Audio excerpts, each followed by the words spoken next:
നീ യേശുവേ സ്തോത്രം, യേശുവേ ആരാധന, ഹല്ലേലൂയ. കൃപാസനം മരിയൻ ഉടമ്പടി ധ്യാനത്തിലേക്ക് നമ്മൾ ഭക്തിപൂർവ്വം പ്രവേശിക്കുകയാണ്. ഈശോയോട് നമുക്ക് ഹൃദയത്തിൽ നന്ദി പറയാം. ദൈവപിതാവിനാൽ ആകർഷിക്കപ്പെട്ടിട്ട് പരിശുദ്ധ ദൈവമാതാവ് ജീവനോടെ പ്രത്യക്ഷപ്പെട്ട ഈ ആലയത്തിൽ ഈ സമയം നമ്മളെ ഒരുമിച്ച് കൂട്ടിയ ദൈവപിതാവിൻ്റെ സ്നേഹത്തിന് നമുക്ക് ഹൃദയത്തിൽ നന്ദി പറയാം. 2004 ഡിസംബർ 7 ഉച്ചകഴിഞ്ഞ് 2:30 ഇതുപോലൊരു ആരാധന മധ്യയാണ് ദൈവമാതാവ് സമയഘടികാരം നെഞ്ചിൽ ചാർത്തി ഈ അൾത്താരയിൽ പ്രത്യക്ഷയായിക്കൊണ്ട് ദുരന്തം ഉണ്ടാകുവാൻ പോകുന്നു, പ്രാർത്ഥിക്കണമെന്ന വലിയ ദൈവിക സന്ദേശം കൈമാറിയത്. ജീവിതത്തിൻ്റെ വിവിധ ദുരന്ത മുഖങ്ങളിലായിരുന്നു കൊണ്ടാണ് നമ്മളും പരിശുദ്ധ അമ്മ ജീവനോടെ പ്രത്യക്ഷപ്പെട്ട ഈ ആലയത്തിൽ വന്ന് മരിയൻ ഉടമ്പടിയെടുത്ത് പ്രാർത്ഥിച്ചുകൊണ്ട് ദുരന്ത മുഖങ്ങളെ അതിജീവിക്കുവാൻ, ദൈവകരുണ നമ്മുടെ ജീവിതത്തിൽ സ്വന്തമാക്കുവാൻ ആഗ്രഹത്തോടെ പ്രാർത്ഥിച്ച് ഉടമ്പടി നിബന്ധനകൾ പാലിച്ച് മുന്നേറുന്നത്. ഈ ധ്യാനം നയിക്കുവാൻ പോകുന്ന കൃപാസനത്തിൻ്റെ സ്ഥാപക ഡയറക്ടറായ ബഹുമാനപ്പെട്ട VP ജോസഫ് അച്ഛനെ ദൈവപിതാവിൻ്റെ കരങ്ങളിൽ സമർപ്പിച്ച് നമുക്കൊരു നിമിഷം മൗനമായിട്ട് പ്രാർത്ഥിക്കാം. അച്ഛൻ്റെ ആരോഗ്യത്തെ പ്രത്യേകമായിട്ട് സമർപ്പിച്ച് പ്രാർത്ഥിക്കാം. ഏറ്റെടുത്തിരിക്കുന്ന എല്ലാ ശുശ്രൂഷ മേഖലകളെയും പ്രത്യേകമായിട്ട് അൾത്താരയിൽ സമർപ്പിച്ച് പ്രാർത്ഥിക്കാം. ഈശോയെ വരാൻ പോകുന്ന ആരാധന മണിക്കൂറിനെ പ്രത്യേകമായിട്ട് സമർപ്പിച്ച് പ്രാർത്ഥിക്കുന്നു. ഈശോയെ ആരാധനയിലൂടെ നീളം അച്ഛനിലൂടെ നീ തന്നെ ഞങ്ങളോട് സംസാരിക്കണമേ എന്ന് പ്രാർത്ഥിക്കുന്നു. വചനം നൽകണമേ എന്ന് പ്രാർത്ഥിക്കുന്നു. കൃപാസനത്തിൻ്റെ എല്ലാ ശുശ്രൂഷ മേഖലകളെയും നിർമ്മാണ പ്രവർത്തനങ്ങളെയും ഞങ്ങൾ ഒരു നിമിഷം സമർപ്പിച്ച് പ്രാർത്ഥിക്കുന്നു. ഈശോയെ എല്ലാവരിലേക്കും ദൈവിക കൃപ സമൃദ്ധമായി വർഷിക്കുവാൻ ഈ ആരാധനയിലൂടെ കരുണയാകണമേ എന്ന് പ്രാർത്ഥിച്ചുകൊണ്ട് ദിവ്യകാരുണ്യനാഥനെ വരവേറ്റുകൊണ്ട് സർവശക്തിയോടുകൂടി നമുക്ക് ഒരു നിമിഷം സ്തുതിക്കാം. ഹല്ലേലൂയ, ഹല്ലേലൂയ, ഹല്ലേലൂയ. മഹത്വം, മഹത്വം, ആരാധന, ആരാധന. ഈശോയേ, നിന്റെ ശക്തി ഈ സമയം ഈ ആലയത്തിൽ പ്രകടമാക്കണമേ എന്ന് പ്രാർത്ഥിക്കുന്നു. പരിശുദ്ധ അമ്മയോടൊപ്പം പ്രാർത്ഥിച്ച അപ്പോസ്തല സമൂഹത്തിലേക്ക് ആത്മാവിന്റെ അഗ്നി അയച്ചതുപോലെ ഞങ്ങളുടെ ഈ സമൂഹത്തിലേക്കും ആത്മാവിന്റെ അഗ്നി അയക്കണമേ. പുത്തൻ പെന്തക്കോസ്ത് അനുഭവം നൽകണമേ. ഞങ്ങളുടെ ആലയത്തെ വിശുദ്ധീകരിക്കണമേ എന്ന് പ്രാർത്ഥിക്കുന്നു. ഞങ്ങളെ വലിയ സാക്ഷികളാക്കി ഉയർത്തണമേ എന്ന് പ്രാർത്ഥിക്കുന്നു. ഹല്ലേലൂയ, ഹല്ലേലൂയ, ഹല്ലേലൂയ, ഹല്ലേലൂയ, ഹല്ലേലൂയ. മുട്ടുമേലായിരിക്കാം.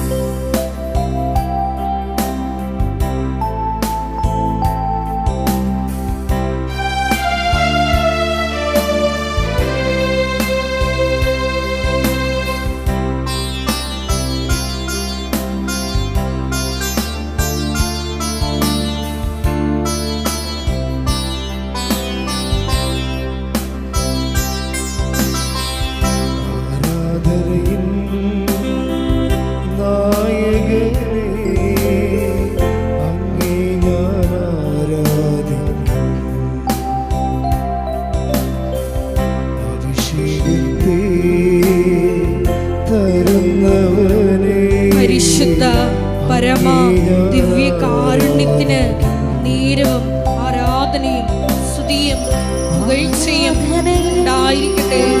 പരിശുദ്ധ പരമ ദിവ്യകാരുണ്യത്തിന് നീരവും ആരാധനയും സ്തുതിയും പുകഴ്ചയും ഉണ്ടായിരിക്കട്ടെ.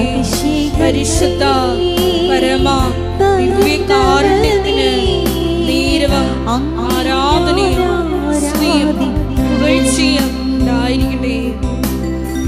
ഹല്ലേലൂയ, ഹല്ലേലൂയ, ഹല്ലേലൂയ,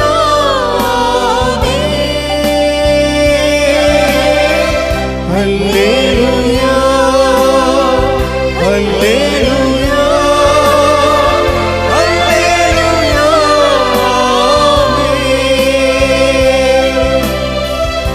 ആരാധനയും നായകൻ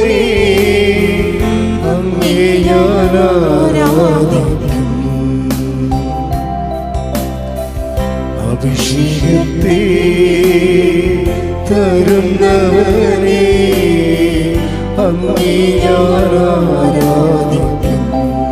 കരങ്ങൾ വീശി ചേർന്ന് പാടാം. ഹല്ലേലൂയ ഹല്ലേലൂയ ഹല്ലേലൂയ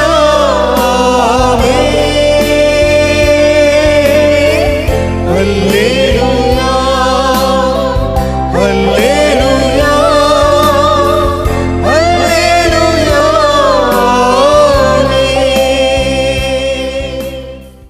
പരിശുദ്ധ പരമദിവ്യകാരുണ്യത്തിന് നേരവും ആരാധനയും സ്തുതിയും പുകഴ്ചയും ഉണ്ടായിരിക്കട്ടെ. പരിശുദ്ധ പരമദിവ്യകാരുണ്യത്തിന് നേരവും ആരാധനയും സ്തുതിയും പുകഴ്ചയും ഉണ്ടായിരിക്കട്ടെ. എൻ്റെ പ്രിയപ്പെട്ടവരെ, ഓരോ പരിശുദ്ധ ഉടമ്പടി ധ്യാനങ്ങൾ നമ്മളെ ഈ കാലത്ത് വെളിപ്പെടുത്തപ്പെടുന്ന ദൈവാനുഭവത്തിൻ്റെ പുതിയ ജീവിത തലങ്ങളിലേക്ക് നമ്മളെ കൂട്ടിക്കൊണ്ടു പോകുന്നതാണ്. ദൈവാനുഭവത്തിൻ്റെ പുതിയ ജീവിത തലങ്ങൾ പലപ്പോഴും നമ്മൾ അനുഭവേദ്യമാകണത് ഉടമ്പടി സാക്ഷ്യങ്ങളിലൂടെയാണ്. എല്ലാ ഉടമ്പടി സാക്ഷ്യങ്ങളിലും അല്ല, ചില അസൽ ഉടമ്പടിക്കാരുണ്ട്. നമ്മൾ എപ്പോഴും എൻ്റെ മനസ്സിൽ ഈ സാക്ഷ്യങ്ങൾ കേൾക്കുമ്പോഴൊക്കെ എനിക്ക് മനസ്സിലായിരിക്കുന്നത് രണ്ടോ മൂന്നോ തരം ഉടമ്പടിക്കാരുണ്ട്. ഒന്ന് ഇങ്ങനെ വഴിപാട് ഉടമ്പടി ചെയ്യുന്ന ആൾക്കാരുണ്ട്. ആരെങ്കിലും ഇങ്ങനെ ഉടമ്പടി പറയണം, ഉടമ്പടിയുടെ അനുഭവങ്ങളെക്കുറിച്ച് പറയുമ്പോൾ അതിൻ്റെ പേരിൽ വന്ന് കുറച്ച് ക്ലാസ്സെല്ലാം കേട്ട് പകുതി മനസ്സിലായില്ല എങ്കിലും ഇങ്ങനെ വന്ന് ഇവിടെ വന്നതല്ലേ എന്നൊക്കെ വിചാരിച്ചുകൊണ്ട് ഇവിടെ ചെയ്യണമൊക്കെ കണ്ടുപഠിച്ച് ചെയ്തു പോകുന്നത്. അവരത് കൊണ്ടുപോയിട്ട് ഒരു പ്രത്യക്ഷ രാവിലെ ഉള്ള ഒരു നീലത്തിരി കത്തിച്ച പ്രാർത്ഥനയും സന്ധ്യക്കുള്ള പച്ചത്തിരി കത്തിച്ച പ്രാർത്ഥനയൊക്കെ അത് വഴിപാട് ഉടമ്പടിയാണ്. വഴിപാട് ഉടമ്പടിക്കാർ എപ്പോഴായാലും ഉടമ്പടിക്ക് വലിയൊരു ഭാരമാണ്, ബാധ്യതയാണ്. എന്നുവെച്ചാൽ അവർ ഉടമ്പടിയിലൂടെ ദൈവം ഈ കാലങ്ങളിൽ ചെയ്യുന്ന വലിയ കാര്യങ്ങളെക്കുറിച്ചും അതെങ്ങനെയാണ് നിർവഹിക്കുന്നതിനെക്കുറിച്ചും അവർക്ക് അതിനെക്കുറിച്ചൊരു ബോധമില്ല. അവർ പൊതുവെ പറഞ്ഞതിന് കേട്ട് അങ്ങനെ വന്ന് ചെയ്യണതാണ്. പകുതി മനസ്സാണ് അവർക്കുള്ളത് അതിൻ്റെ അകത്ത് വരണത്. അതാണ് വഴിപാട് ഉടമ്പടി കുഴപ്പം. ഉടമ്പടിയുടെ ഒരു നോർമലായിട്ട് ഉടമ്പടി ജീവിതം നയിക്കുന്നവരുണ്ട്. സത്യസന്ധമായിട്ടാണ് ചെയ്യണത്, നോർമലായിട്ടാണ് ചെയ്യണത്. പക്ഷേ ഈ വലിയ സാക്ഷ്യങ്ങൾ പറയുന്ന ആൾക്കാർ നമ്മൾ ശ്രദ്ധിക്കണം. ഇപ്പം എനിക്കെന്തുകൊണ്ടാണ് എല്ലാ സാക്ഷ്യങ്ങളും ഇവിടെ പറയാൻ പറ്റാത്തത്? എല്ലാ സാക്ഷ്യങ്ങളെല്ലാം ഉടമ്പടിയുടെ കണ്ടൻറ്റുകളില്ലാത്തത് കൊണ്ടാണ്. എല്ലാ സാക്ഷ്യങ്ങളും ഉടമ്പടിയുടെ സ്ട്രക്ചറൽ കണ്ടൻറ്റ് വേണം. സ്ട്രക്ചറൽ കണ്ടൻറ്റ് എന്ന് പറയുന്നത് എന്താണ്? ഒന്ന് നോട്ട് ബൈ മേട്ടിൽ ഇത് വർക്ക് ചെയ്യണം. എന്ന് വെച്ച് കഴിഞ്ഞാൽ നമ്മളുടെ കഴിവ് 0 ആയിരിക്കുകയും ദൈവം ഏറ്റവും കൂടുതൽ ഇനിഷ്യേറ്റീവ് എടുത്ത് ദൈവം ഫുള്ളായിട്ട് ടേക്കണപ്പ് ചെയ്ത് ഇത് മുഴുവനായിട്ട് ഏറ്റെടുത്ത് ചെയ്യണം. അപ്പോൾ നമ്മുടെ കഴിവ് അവിടെ 0 ആയിരിക്കും. ഫുൾ മുടക്കണത്, എൻ്റെ തിയറിയും പ്രാക്ടിക്കലും എല്ലാം മുടക്കണത് ദൈവമായിരിക്കും. ഇപ്പോൾ ഉദാഹരണത്തിന് കഴിഞ്ഞ ദിവസങ്ങളിൽ ജോസഫ് ഗ്രിഗരി എന്നും പറഞ്ഞൊരു സഹോദരൻ സാക്ഷ്യം പറഞ്ഞു. കുടുംബസമേതം പറഞ്ഞത്, ഭാര്യയും 4 കുഞ്ഞുങ്ങളും കൂടിയാണ് സാക്ഷ്യം പറഞ്ഞത്. അപ്പോൾ നമുക്കറിയാമല്ലോ ഈ കാലത്ത് ഭാര്യയും ഭർത്താവും 4 കുഞ്ഞുങ്ങളുമായിട്ട് ജീവിക്കണത് അതിൻ്റെ ഒരു കുഞ്ഞിന് ഹൈപ്പർ ആക്ടിവിറ്റിയാണ്. അപ്പോൾ അതിൻ്റെ ജീവിതത്തിൻ്റെ ഒരു ഭാരം നമുക്ക് മനസ്സിലാകും. നമുക്ക് എന്തെങ്കിലും ഒരു ഭാരം ഉണ്ടാകുന്നത് എപ്പോഴും ഏതെങ്കിലും ഒരു ഭാരം, എക്സ്ട്രാ വെയിറ്റ് നമുക്ക് വരുന്നത് ഒരുപക്ഷെ ഉടമ്പടിക്ക് അത് ഗുണമാണ് ചെയ്യണത്. ഏതെങ്കിലും ഒരു കാര്യത്തിന് എക്സ്ട്രാ വെയിറ്റ് വരണത് എന്ന് വെച്ച് കഴിഞ്ഞാൽ അമിത ഭാരം, മിതമായ ഭാരം എല്ലാവരുടെ ജീവിതത്തിലും ഉണ്ടല്ലോ. മിതമായ ഭാരം എല്ലാവരുടെ ജീവിതത്തിലും ഉണ്ട്. അമിതബാധ എക്സ്ട്രാ വെയിറ്റാണ് നമ്മൾ ശ്രദ്ധിക്കുന്നത്. എക്സ്ട്രാ വെയിറ്റ് വന്നാൽ, എക്സ്ട്രാ വെയിറ്റ് വരുന്നവരെ ചിലർ ആ എക്സ്ട്രാ വെയിറ്റ് എന്ന് വെച്ചാൽ അമിതഭാരം അത് ശരിക്കും ബിബ്ലിക്കലൈസായിട്ട് ചെയ്യും. വെച്ചാൽ അത് സുവിശേഷ വിഹിതമായി അതിനെ സമീപിക്കും. ഇപ്പോൾ ഇവരുടെ വിഷയം എന്ന് പറയുന്നത്, ഈ കുഞ്ഞുങ്ങളോട് ഇവർ കാനഡയിൽ താമസിക്കുകയാണ്. ഇദ്ദേഹത്തിന് ജോസഫ് ഗ്രിഗറി എന്ന് പറയുന്ന ആളിനെ കാനഡയിലെ ഒരു സെയിൽസ് റെപ്രസെൻറ്റേറ്റീവാണ് ആൾ. പക്ഷേ അദ്ദേഹത്തിന് അത്ര ബിസിനസ് അങ്ങനെ പുരോഗമിക്കണില്ല. എങ്കിലും അത്യാവശ്യം കുഞ്ഞുങ്ങൾക്ക് പാലും ഭക്ഷണവും ഒക്കെ വാങ്ങിച്ചു കൊടുക്കാനുള്ള ഡെയിലി ആയിട്ടുള്ള കാര്യങ്ങൾ, കുടുംബം നോക്കാനുള്ള കാര്യങ്ങൾ കിട്ടും. വൈഫ് അവിടെ നേഴ്സാണ്. പക്ഷേ അദ്ദേഹം അവിടെ ചെയ്യുന്ന ജോലി അവരത്ര കംഫർട്ടല്ല. അവിടെ കാര്യം 4 കുഞ്ഞുങ്ങളെ പോറ്റണ്ടേ, അതിൻ്റെ കൂടെ ആണ് ജോലി ചെയ്യേണ്ടത്, ഭാര്യയും ഭർത്താവും ജോലി ചെയ്യണത്. അപ്പം അതിൻ്റേതായിട്ടുള്ള പരാധീനതകളുണ്ട്. അപ്പോൾ ഒരു മിനിമം ഫാമിലിയാണ്. പക്ഷെ കുഞ്ഞുങ്ങളുടെ എണ്ണം കൂടുതൽ കാരണം, അവരുടെ ബാലാരിഷ്ടതകളിലൊക്കെ അവർ ജീവിക്കുന്നത് കാരണം കുടുംബം ഇങ്ങനെ കരകയറി വരത്തില്ല. അതാണ് എക്സ്ട്രാ വെയിറ്റ് എന്ന് പറയുന്നത്. കരകയറി വരത്തില്ല, ഇത്തിരി പാടായിരിക്കും. ഇങ്ങനെ വരുമ്പോഴാണ് ഈ ഡോട്ട് മൈ മെരിറ്റ് വർക്ക് ചെയ്യുക. ഉടമ്പടിയിൽ മാത്രമേ ആ ഒരു പ്രൊവിഷനുള്ളൂ. അപ്പോൾ എന്തു ചെയ്യും, ഈ കുടുംബം നാട്ടിൽ വരുമ്പോൾ ഉടമ്പടി എടുക്കുമ്പോൾ ഉള്ള ഒരു ചില ആൾക്കാർ ഉടമ്പടി എടുക്കുമ്പോൾ തന്നെ ഉള്ള ഗുണമെന്ന്, ഉടമ്പടി അപ്പം തന്നെ രജിസ്റ്റേർഡ് ആവും. കഴിഞ്ഞാൽ ദൈവത്തിനറിയാം, അതാണ് എൻ്റെ വിഷയം. ദൈവത്തിനറിയാം ഇവർ ഉടമ്പടിയിൽ വളരെ മുന്നോട്ട് പോകുമെന്ന് ദൈവത്തിനറിയാം. അതാണ് നമ്മുടെ ഒരു പ്രശ്നം. അതെല്ലാവരും ഒന്ന് ശ്രദ്ധിക്കണം, നല്ലതായിരിക്കും. നിങ്ങൾ ഉടമ്പടിയിലേക്ക് വരുമ്പോൾ തന്നെ ദൈവത്തിനറിയാം ഇത് 2 ആഴ്ച ഉടമ്പടിയാണ്, ഇതൊന്നും നടക്കത്തില്ല, ഇവരുടെ പ്രീ ഹിസ്റ്ററി വളരെ മോശമാണ്. ഈച്ചയെ പോലെയാണ്, എല്ലാ ഭക്ഷണത്തിലും പോയി ഇരുന്നേച്ചും പൊങ്ങിപ്പോരും ഇങ്ങോട്ട്. ഈച്ച ഉടമ്പടിക്കാർ ഒത്തിരി പേരുണ്ട്. മക്കീസ് കവനൻ്റുകാർ കുറേ ഉണ്ട്. അത് കുറേ നാളത്തേക്ക് അത് ചെയ്യും. പിന്നെ അവർ വേറെ അവരുടെ ഇൻട്രസ്റ്റ് മാറും. ഈച്ച കണ്ടിട്ടില്ലേ, വന്നിരുന്നേച്ച് വേറെ സ്ഥലത്തേക്ക് ഉടനെ പോകും. ഈച്ച ഉടമ്പടിക്കാരുണ്ട്. എന്നുവെച്ചാൽ അവരിങ്ങനെ ഷിഫ്റ്റ് ചെയ്ത് പോകും. അവിടെ ഇൻട്രസ്റ്റ് ഷിഫ്റ്റ് ചെയ്ത് പോകും. അതിൻ്റെ കുഴപ്പമെന്ന് വെച്ച് കഴിഞ്ഞാൽ അത് വല്ലാത്തൊരു അപകടം ഉണ്ടാക്കും. എന്താ വെച്ചാൽ നിങ്ങൾ ഇതിൽ ലാൻഡ് ചെയ്യുമ്പോൾ തന്നെ ദൈവത്തിനറിയാം ഇതൊന്നും ഇവർ ചെയ്യാൻ പോണില്ല. ഇവർ ചുമ്മാ എന്തെങ്കിലും അനുഗ്രഹം കിട്ടട്ടെ എന്നുള്ള രീതിയിൽ മനസ്സോടെ വന്ന് ചെയ്യണതാണ്. ഇവരിതിൻ്റെ റിസ്ക് ഒന്നും എടുക്കത്തില്ല. ഉടമ്പടിയുടെ ഏറ്റവും വലിയ സത്യസന്ധത എന്ന് പറയണത് ഇത് അലപരാധി ആയിട്ടുള്ള ആധ്യാത്മികക്കാർക്ക് ചെയ്യാൻ പറ്റത്തില്ല. അതാണ് എൻ്റെ വിഷയം. നമ്മൾ കുടുംബങ്ങൾ നയിക്കുന്നത് ഒരു അലപരാധി ആധ്യാത്മികതയാണ്. സന്ധ്യക്കൊരു ജോമാല ചെല്ലും, അത് ചിലർ പലത് ഉറങ്ങും, ചിലത് കട്ട്ഷോട്ട് ചെയ്യും. ചില ആൾക്കാർ ചിലത് ഭക്ഷണം കഴിച്ചിട്ട് ഉറക്കം വരുമ്പോൾ കൊന്ത ചെല്ലും. അങ്ങനെ കുറച്ച് പേര് ചെല്ലുമ്പോൾ നേരത്തെ ചെല്ലുമ്പോൾ എല്ലാവരും ഉണ്ടാകത്തില്ല. ഇങ്ങനെ അലപരാധി ആധ്യാത്മികക്കാരാണ് കുടുംബത്തിലുള്ളത്. ഇന്നിപ്പോൾ അത് മാറിയത്, അതാരാ മാറ്റിയിരിക്കണത്? ഈ ഉടമ്പടി എടുത്ത കുടുംബങ്ങൾ നോക്കിക്കഴിഞ്ഞാൽ നമുക്ക് മനസ്സിലാകും. അവരെ സീരിയസ് ആയിട്ട് എടുത്തിട്ടുള്ള ആൾക്കാരുടെ ജീവിതത്തിലെല്ലാം കുടുംബസമേതം മൊത്തം മാറിയിരിക്കുന്ന ആൾക്കാർ. മൊത്തം മാറിയത് തന്നെയല്ല, എന്തുകൊണ്ടാണ് ഇത്രയും വലിയ ദൈവ ജീവിത മണ്ഡലങ്ങളിലേക്ക് ദൈവം ഇറങ്ങി വരാഞ്ഞെന്ന് കൂടി നമുക്ക് ഇപ്പോൾ ഉടമ്പടി എടുക്കുമ്പോൾ മനസ്സിലാകും.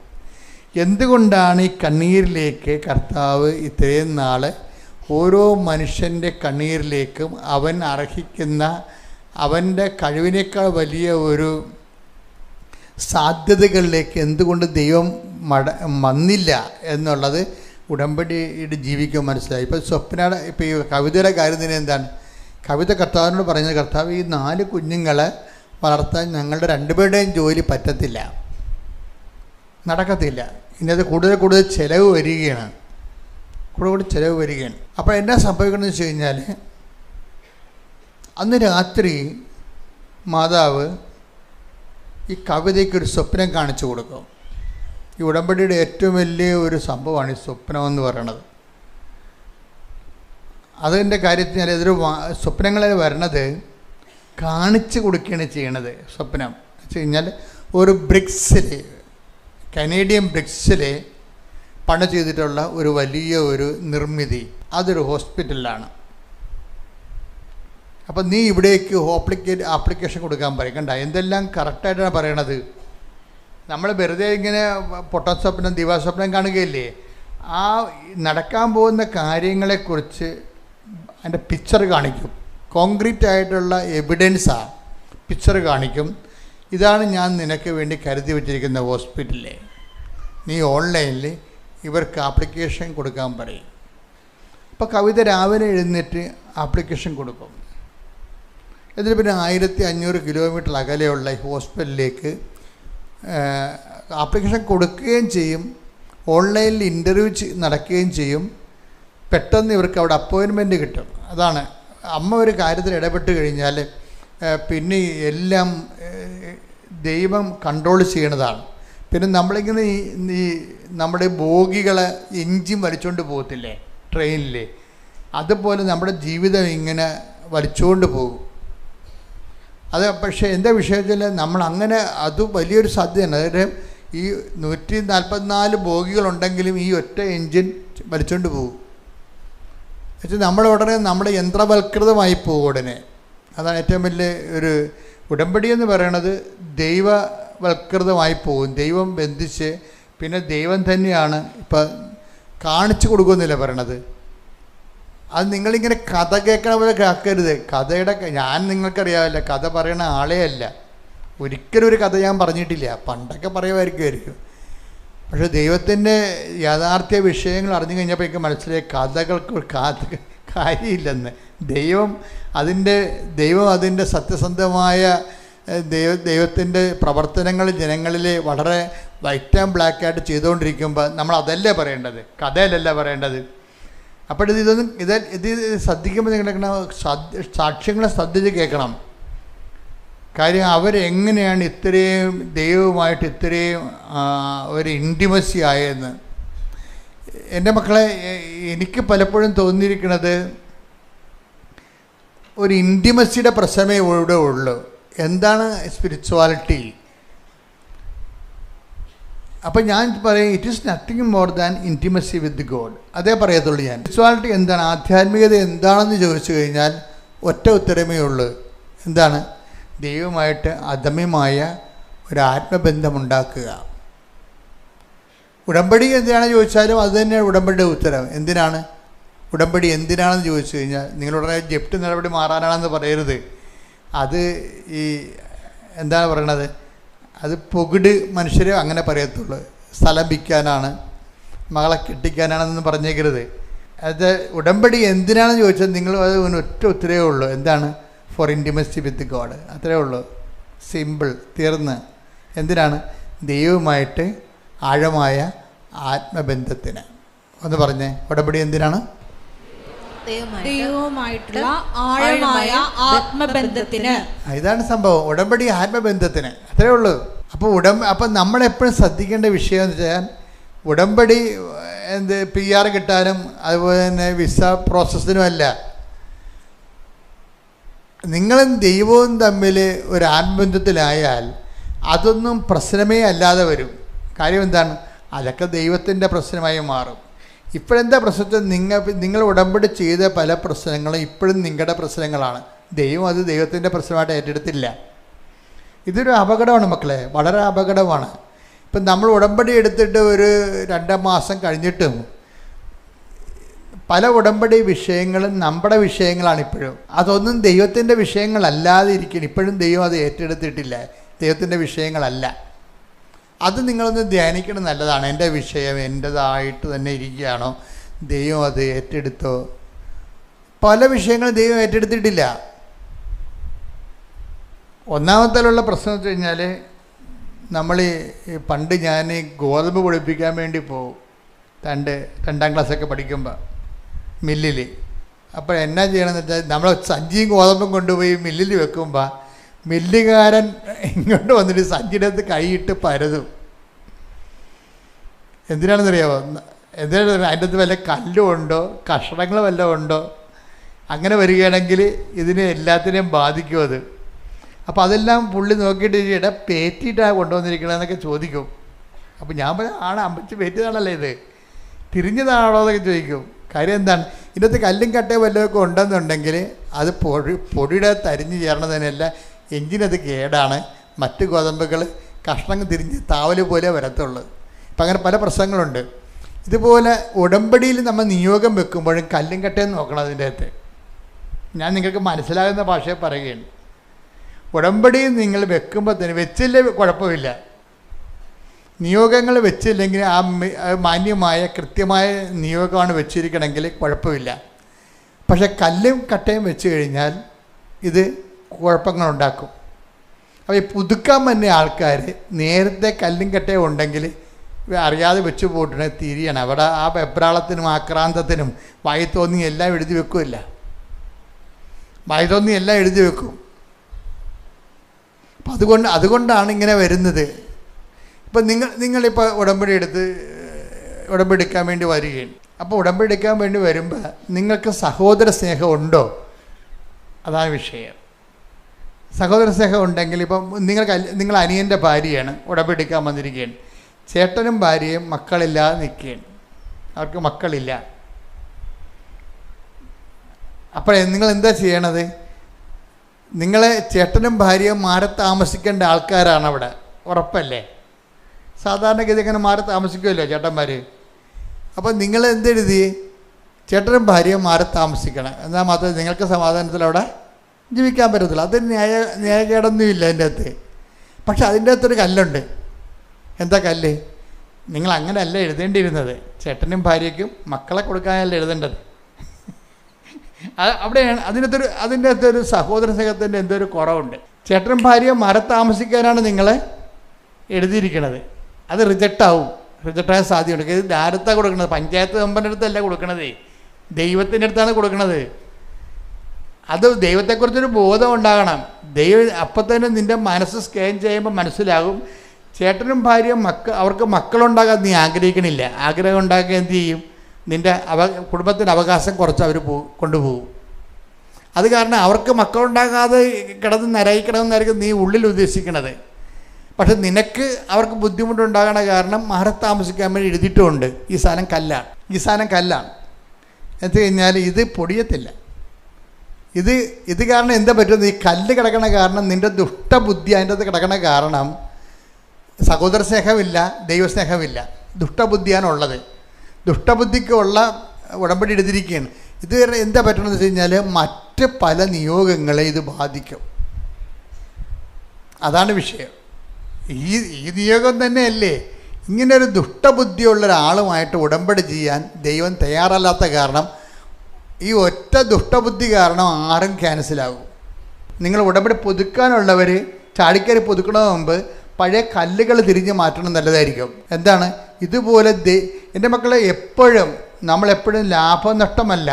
നമ്മൾ ഉടമ്പടി 6 എഴുതുമ്പോൾ അതിൽ ആ ഓരോ സാധനവും സ്കാൻ ചെയ്ത് കഴിഞ്ഞാൽ ദൈവത്തിനായിരിക്കണം അതിൻ്റെ അകത്ത് പ്രാധാന്യം. 6ലും നിങ്ങൾക്കല്ല, ആ 6ലും ദൈവത്തിനായിരിക്കണം പ്രാധാന്യം. ഈ ദൈവത്തിന് പ്രാധാന്യം വെച്ചാണ് നിങ്ങൾ ഉടമ്പടി സെറ്റ് ചെയ്യണമെന്നുണ്ടെങ്കിൽ ആ ഉടമ്പടിയിലൂടെ ദൈവം ഒരു ഹോളി പേഴ്സണുമായിട്ട് ഉടമ്പടി ചെയ്തെന്ന് ദൈവം ഉടനെ പറയും. ഞാനൊരു ഹോളി പേഴ്സണുമായിട്ട് ഉടമ്പടി ചെയ്തു. നിങ്ങളുടെ 6 നിയോഗങ്ങളിലും ദൈവത്തിനാണ് മേൽക്കൈ, ദൈവത്തിൻ്റെ മനസ്സിനാണ് മുൻഗണനയെന്ന് നമുക്ക് മനസ്സിലായാൽ, അതുകൊണ്ടാണ് ചാടിക്കയറി 6 നിയോഗങ്ങൾ. ക്ലാസ് തുടങ്ങുമ്പോൾ തന്നെ 6 നിയോഗം എഴുതിയിട്ട് ബാക്കി ഇനി 6 നിയോഗം അഡീഷണൽ സീറ്റ് ചോദിക്കും. പരീക്ഷയ്ക്ക് അഡീഷണൽ സീറ്റ് ചോദിക്കത്തില്ലേ? അതുപോലെ ഉടമ്പടിക്ക് അഡീഷണൽ സീറ്റ് ചോദിക്കുന്ന ആൾക്കാർ എന്തിനാണ്? ഇനിയൊരു 100 നിയോഗം എഴുതാനുണ്ട്. ഉടമ്പടി ക്ലാസ് പോലും കേട്ടിട്ടില്ല. ഇത് മൊത്തം കല്ലാണ് എഴുതണത്. നിൻ്റെ ഒരൊറ്റ നിയോഗം കൊണ്ട് തന്നെ ബാക്കി എല്ലാം അങ്ങ് ക്യാൻസലായി സ്റ്റാൻഡ് ക്യാൻസൽഡ് ആകും ഈ സംഭവം. അതുകൊണ്ട് പുതുക്കുന്നവർ ശ്രദ്ധിക്കുക. കല്ല് ഇതുപോലെ അതായത് എപ്പോഴും നമ്മൾ ശ്രദ്ധിക്കേണ്ടത് ഈ 6 ഉടമ്പടിയും ദൈവത്തിൻ്റെ മനസ്സിന് പ്രസാദാത്മകമായിരിക്കണം. എന്താണ് വിഷയം? നിങ്ങൾ വെച്ചിരിക്കുന്ന മുഴുവൻ കാര്യങ്ങളും ദൈവ മനസ്സിന് മക്കളെ, അല്ലെങ്കിൽ നിങ്ങൾ വെറുതെ ആലപ്പുഴ നടന്ന് സമയം കളയും. ഇത് വളരെ സിമ്പിളാണ് സംഭവം. പക്ഷേ വെക്കുന്ന ഉടമ്പടി എല്ലാം 6 നിയോഗം വെച്ചെങ്കിൽ 6ഉം ദൈവ മനസ്സിന് പ്രസാദാത്മകമായിരിക്കണം. അപ്പോൾ എൻ്റെ മക്കൾ ചെയ്യേണ്ടത് വെച്ചാൽ ഇത് എഴുതുമ്പോൾ തന്നെ ഇത് നിങ്ങൾക്ക് പ്രസാദാത്മകമല്ല വിഷയം, ദൈവത്തിന് പ്രസാദാത്മകമാണോ എന്ന് വെക്കണം. അങ്ങനെ എൻ്റെ മക്കൾ ഫസ്റ്റ് ഒരു സ്കാനിങ് നടത്തിയാൽ തന്നെ, സെൽഫ് സ്കാനിങ് എന്ന് പറയുന്നതിന്, ഈ സെൽഫ് സ്കാനിങ് നടത്തുമ്പോൾ തന്നെ അത് ദൈവത്തിന് പ്രസാദാത്മകമാണെന്ന് വെച്ചാൽ ഇത് പെട്ടെന്ന് കത്തിപ്പിടിക്കും. എന്താ കാര്യം എന്ന് വെച്ചാൽ ഈ നിങ്ങൾ ഉടമ്പടി ചെയ്ത് കഴിയുമ്പോൾ അതിൻ്റെ റിസൾട്ട് ഉടനെ ആകും. എന്താ കാര്യം? ദൈവം പറയും, ഞാനൊരു ഹോളി പേഴ്സണുമായിട്ട് ഉടമ്പടി ചെയ്തു. അതാണ് വിഷയം. കാര്യം എൻ്റെ സഹോദരങ്ങൾക്കറിയാമല്ലോ, ദൈവം ഹോളി പേഴ്സണുമായിട്ട് ഉടമ്പടി ചെയ്യത്തുള്ളൂ. അൺഹോളി പേഴ്സണിന് ശരിക്കും കൃപാസന കയറാൻ പാടില്ലാത്തതാണ്. അൺഹോളി പേഴ്സൺ, കാര്യം ഇത് ഉടമ്പടി, ഇത് സാധാരണ ഒരു ധ്യാനകേന്ദ്രമല്ലല്ലോ. ഇത് ദൈവവുമായിട്ടും മാതാവിൻ്റെ മധ്യസ്ഥത്തിൽ ദൈവത്തോട് മാസങ്ങൾ പ്രാർത്ഥിച്ച് ഒരുങ്ങി വന്ന് ഉടമ്പടി ചെയ്യുന്ന സ്ഥലമാണിത്. അപ്പോൾ എന്താ ചെയ്യണം? ഒരു അൺഹോളി പേഴ്സന് ദൈവമായിട്ട്, അതായത് വളരെ അവിശുദ്ധമായ വ്യക്തിക്ക് ദൈവമായിട്ട് ഉടമ്പടി ചെയ്യാൻ പാടായിരിക്കും. അപ്പോൾ അതിന് എന്താ ചെയ്യേണ്ടതെന്ന് വെച്ച് കഴിഞ്ഞാൽ നിയോഗങ്ങളിൽ ആദ്യം വിശുദ്ധി വരുത്തിയാൽ മതി. നിയോഗങ്ങളിൽ ഇപ്പം നിങ്ങളുടെ മറ്റ് പാപാവസ്ഥകളെല്ലാം അല്ല ഇവിടെ ഉദ്ദേശിക്കുന്നത്. അത് നിങ്ങൾ കത്തോലിക്കരാണെങ്കിൽ അനുതാപത്തിൽ കുമ്പസാരിച്ച് പ്രായശ്ചിത്തം മേടിച്ചിട്ട് നിങ്ങൾ വിശദീകരിക്കുക. മറ്റുള്ളവരാണെങ്കിൽ അവർക്ക് പറ്റുന്ന പ്രായശ്ചിത്തങ്ങൾ ചെയ്തുകൊണ്ട് പാപത്തെ അനുതാപത്തിലൂടെ യേശുക്രിസ്തുവിനെ മുൻനിർത്തിക്കൊണ്ട് പാപക്ഷമയ്ക്ക് വേണ്ടി പ്രാർത്ഥിക്കാം. പക്ഷേ ഞാൻ പറഞ്ഞു വരണത് ഈ നിയോഗങ്ങളിലുള്ള വിശുദ്ധി വളരെ പ്രധാനപ്പെട്ട വിഷയങ്ങളാണ്. നിയോഗങ്ങളിലുള്ള വിശുദ്ധി ഓരോ ചോദ്യം ചോദിക്കുമ്പോഴും, ഇപ്പം നമ്മൾ വിസ ഇൻ്റർവ്യൂവിന് പോകുമ്പോൾ അവർ നമ്മളോട് ഓരോ ചോദ്യം ചോദിക്കും. നമ്മൾ ഒരു കട്ടിക്കണക്കിന് അപേക്ഷ ഫോറം കൊടുത്തിട്ടുണ്ട്, എല്ലാം പൂരിപ്പിച്ചെങ്കിലും അവർ നമ്മളോട് ചോദിക്കും, നിങ്ങൾക്ക് അവിടെ എന്താ പരിപാടി, നിങ്ങൾ എന്നാ തിരിച്ചു പോരണത്, നിങ്ങളവിടെ താമസം ഉദ്ദേശിക്കുന്നുണ്ടോ? അപ്പോൾ ഇതിനെല്ലാം നമ്മൾ മറുപടി പറയണം. എങ്ങാനും നമ്മളവിടെ തങ്ങാനാണ് ഉദ്ദേശിക്കണമെന്ന് അവർക്ക് എങ്ങാനും തോന്നിപ്പോയാൽ അപ്പം തന്നെ വിസ റിജക്റ്റഡ് ആവും. അമേരിക്കൻ എംബസി ആണെങ്കിൽ പറയും വിസ ഈസ് റിജക്റ്റഡ്, അപ്പം തന്നെ മുഖത്ത് നോക്കി പറയും. എന്താ കാര്യം? അവർക്ക് ഇൻ്റർവ്യൂ ചെയ്തപ്പോൾ തന്നെ മനസ്സിലായി ഇത് പണിയായിരിക്കും. ഡെഡ് ബോഡി അവിടുന്ന് കൊണ്ടുപോകണമെങ്കിൽ കാശ് അമേരിക്ക മുടക്കണമെന്ന് വരും. അതാണ് അവിടുന്ന് ഈ ഡെഡ് ബോഡി കൊണ്ടുപോകണമെന്നുണ്ടെങ്കിൽ അമേരിക്ക കാശ് മുടക്കേണ്ടി വരും എന്ന് അവർക്കറിയാൻ പറ്റും. അപ്പോൾ ഇൻട്രൂഡേഴ്സ് എന്നാണ് അവർ കാണുന്ന ആ വിഷയത്തിൽ. അവർ കുറേ ചോദ്യങ്ങൾ നമ്മളോട് ചോദിക്കും, മറ്റുള്ളവർ അത്രയും ചോദ്യം ചോദിക്കത്തില്ല. ഞാൻ ചോദിച്ചു ഇതുപോലെ തന്നെ മനുഷ്യൻ്റെ അവസ്ഥ എന്നെങ്കിൽ ഈ ഉടമ്പടിക്ക് എന്തെല്ലാം ചോദ്യങ്ങൾ നമ്മളോട് ദൈവം ചോദിക്കും. ദൈവമായിട്ടൊരു ഇൻ്റർവ്യൂ വെക്കണമെങ്കിൽ, ഇതിൻ്റെ ഉടമ്പടി വെക്കണമെങ്കിൽ എന്തിനാണ് വസ്തു വിറ്റിട്ട് എന്തിനാണെന്ന് ചോദിക്കുമ്പോൾ ഉടനെ നമ്മളെന്താ പറയണത്? വസ്തു ഇപ്പം വിറ്റില്ല എന്നുണ്ടെങ്കിൽ കെട്ടിച്ചുവിട്ട പെമ്മക്കൾ അവകാശത്തിന് വരും, പണിയായില്ലേ? അതാണ് വിഷയം. ഇപ്പം എല്ലാവരുമായിട്ട് നല്ല ദോസ്തിൽ നിൽക്കുകയാണ്, പറഞ്ഞാൽ ഒപ്പിട്ട് തരും. അപ്പോൾ അവരെ പറ്റിക്കാൻ ഇയാൾ തീരുമാനിച്ചെന്നല്ല എൻ്റെ അർത്ഥം. വസ്തു വിൽക്കണമെന്നുള്ളതാണ് നിൻ്റെ ഉദ്ദേശം. അപ്പോൾ ഇവർ അപ്പം മരിച്ചവരോടുകൂടി എല്ലാവരും കൂടി കയറി വന്നിട്ട് എല്ലാവരുമായിട്ട് നല്ല ദോസ്തിൽ നിൽക്കുകയാണ്. ഇപ്പം പറഞ്ഞാൽ ഒപ്പിട്ട് തരും. അപ്പോൾ പെണ്ണുമ്പോൾ പറയും ഒപ്പിട്ട് ഒപ്പിട്ട് തരും, ഇപ്പം തരും, ഇപ്പം വസ്തു വിൽക്കണമെന്ന് പറയും. അപ്പോൾ വസ്തു വിൽക്കണമെന്ന് പറയുമ്പോൾ ഉടനെ അവിടുത്തെ പ്രശ്നം വസ്തു വിൽക്കണമെന്ന് മാത്രമേ നമ്മുടെ ഉടമ്പടിയിലുള്ളൂ. അപ്പോൾ ഇൻ്റർവ്യൂ വെക്കുകയാണെങ്കിൽ, ദൈവമായിട്ട് ഇൻ്റർവ്യൂ വെക്കുകയാണെങ്കിൽ എന്ത് ചെയ്യും? ദൈവം പറയും ഈ വസ്തു നിൻ്റെ സഹോദരന് കൊടുക്കുക. സഹോദരിക്ക് തന്നെ അവർ തന്നെ ചോദിക്കുന്നുണ്ടല്ലോ വിലക്ക്, അവർക്ക് കൊടുക്കാൻ പാടില്ലേ? അപ്പോൾ അത് ശരിയാകത്തില്ല. അത് ശരിയാകത്തില്ലെന്ന്. എന്താ കാര്യം? അവർ വില തരത്തില്ലെന്നാണ് പറയണത്. അപ്പോൾ വസ്തു വിൽക്കണ കാര്യമാണെങ്കിലും സഹോദരനെ മറന്നിട്ട് വേറെ ഒരാൾക്ക് കൂടിയ ലാഭത്തിന് കൊടുക്കാൻ പോകുമ്പോൾ ഈ കാണ്ടാമൃഗമായിട്ടൊക്കെ ദൈവം എങ്ങനെ ഉടമ്പടി ചെയ്യണം? അതാണ് വിഷയം. അത് നിങ്ങൾ നിയോഗങ്ങൾ ശ്രദ്ധിക്കണമെന്ന് പറഞ്ഞാൽ ഇതാണ്. ഇപ്പം നിങ്ങൾ എഴുതിയിരിക്കണേ വസ്തു വിൽക്കണമെന്നേ ഉള്ളൂ. കുടുംബത്തിൻ്റെ വസ്തു വിൽക്കണം. അപ്പം അനിയൻ പറഞ്ഞ് ഞാൻ എടുത്തോളാം, നീ എടുക്കേണ്ടെന്നാണ് പറയണതേ. നമ്മൾ എഴുതിയിരിക്കണത്, നിയമത്തിൽ എഴുതിയിരിക്കണത് എന്താണ്? വസ്തു വിൽക്കണം. അപ്പോൾ ദൈവം ചോദിക്കും, സഹോദരന് പുരയുടെ ഇല്ലല്ലോ, അവൻ തറവാടിൻ്റെ അടുത്ത് അവന് വിൽക്കാൻ പാടില്ലേ? അവർ അയ്യോ അത് പറ്റത്തില്ല, അവൻ കാശ് തരത്തില്ല, അവന് കാശ് കുറവാണ്, പുറത്ത് വിൽക്കണമെന്ന് പറയും. അപ്പോൾ അതിൻ്റെ വിഷയം എന്ന് വെച്ച് കഴിഞ്ഞാൽ അവിടെ മണിക്കാണ് പ്രാധാന്യം, ദൈവത്തിന് അവിടെ പ്രാധാന്യമില്ല. അവന് ഇത്തിരി പൈസ കുറച്ച് വിട്ടാലും ദൈവത്തിൻ്റെ കൂടെ നമ്മൾ നിൽക്കുകയാണെന്നുകൊണ്ട് ദൈവം നമ്മളെ ഹെൽപ്പ് ചെയ്യുമെന്നുള്ള ആ തിയറി വർക്ക് ചെയ്യത്തില്ല. അപ്പോൾ അവിടെ ദൈവത്തെ മാറ്റി നിർത്തി ലാഭത്തിനായിരിക്കും പ്രാധാന്യം കൊടുക്കുന്നത്. ഈ പന്നിയുമായിട്ട് ഉടമ്പടി ചെയ്യാൻ പറ്റത്തില്ല, നമുക്ക് ദൈവമായിട്ട് ഉടമ്പടി ചെയ്യാൻ പറ്റത്തില്ല. അതുകൊണ്ടാണ് നിയോഗങ്ങൾ നിങ്ങൾ സ്കാൻ ചെയ്യണമെന്ന് പറഞ്ഞതിൻ്റെ കാരണം. നിയോഗങ്ങൾ കറക്റ്റ് ഹോളി ആണെന്നുണ്ടെങ്കിൽ ആദ്യമേ ചെയ്യേണ്ടത് ഉടമ്പടിയിലുള്ള ഈ നിയോഗങ്ങളിലുള്ള കളങ്കിത നിയോഗങ്ങൾ നമ്മൾ ശരിക്കും വിശുദ്ധീകരിക്കണം. ഇങ്ങനെ 5-6 പുതുക്കിയിട്ട് സാക്ഷ്യം പറയാൻ പറ്റില്ലെന്ന് പറഞ്ഞാൽ അലയേണ്ട കാര്യമൊന്നുമില്ല. ചില ആൾക്കാരങ്ങനെ കാണുന്നുണ്ട്. കാര്യം വെച്ചാൽ അവർക്ക് അറിയത്തില്ല, അവർ എഴുതിയിട്ടിട്ടുണ്ട്, പിന്നെ ഇങ്ങനെ കൃപാസനത്തിൽ നടന്ന് യാന്ത്രികമായിട്ട് പേപ്പറൊക്കെ മേടിച്ച് അങ്ങനെ പുതുക്കി പോകണമെന്നല്ലാതെ ഉടമ്പടിയിലല്ല അവർ. ശരിക്കും പറഞ്ഞാൽ ഉടമ്പടി ജീവിതവുമായിട്ട് അവർക്ക് ബന്ധമില്ല. ഇപ്പം ഈ ജോസഫ് ഗ്രിഗറി എന്ന് പറഞ്ഞ ഒരാൾ എന്താ പറയണമെന്നറിയാമോ? അപ്പം അയാൾ എന്തുകൊണ്ടാണ് അയാളുടെ വൈഫ് സ്വപ്നം കാണുന്നത്? സ്വപ്നം കാണിച്ചു കൊടുക്കുകയാണ്, ഈ ഒരു ബ്രിക്സ് ആയിട്ടുള്ള നിർമ്മിതിയിലാണ് ഞാൻ നിനക്ക് വേണ്ടി തിരഞ്ഞെടുത്തിരിക്കുന്നത്. നീ രാവിലെ എഴുന്നേറ്റ് കമ്പ്യൂട്ടർ ഓൺ ചെയ്തിട്ട് ഓൺലൈൻ ഇൻ്റർവ്യൂവിന് ആപ്ലിക്കേഷൻ കൊടുക്കാൻ പറയും. എന്നിട്ട് അമ്മ അത് അപ്പം തന്നെ സ്പീഡാണ്, ഇത്രയും സ്പീഡാണ് ഈ സംഭവം.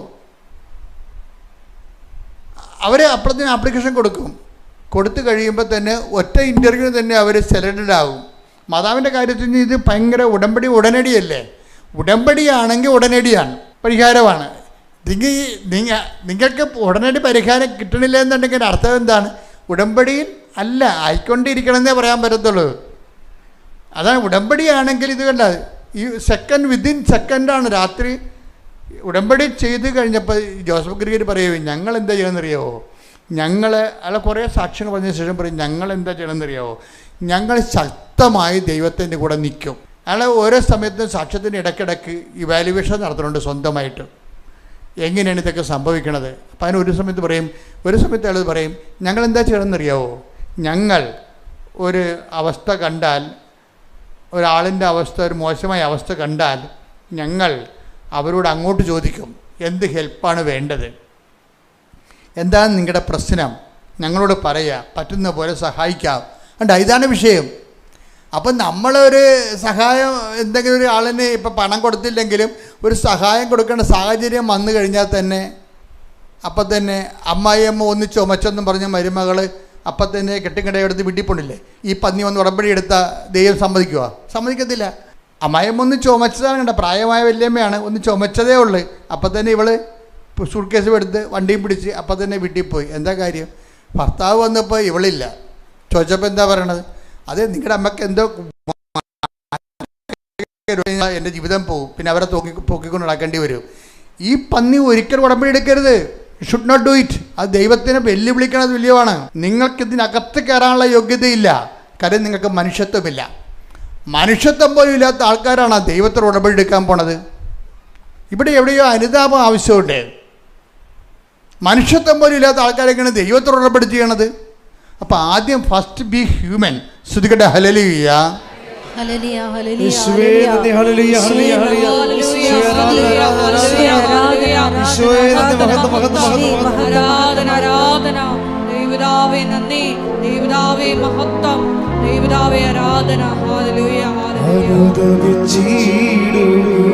ഒരുമിച്ച് പാടുക.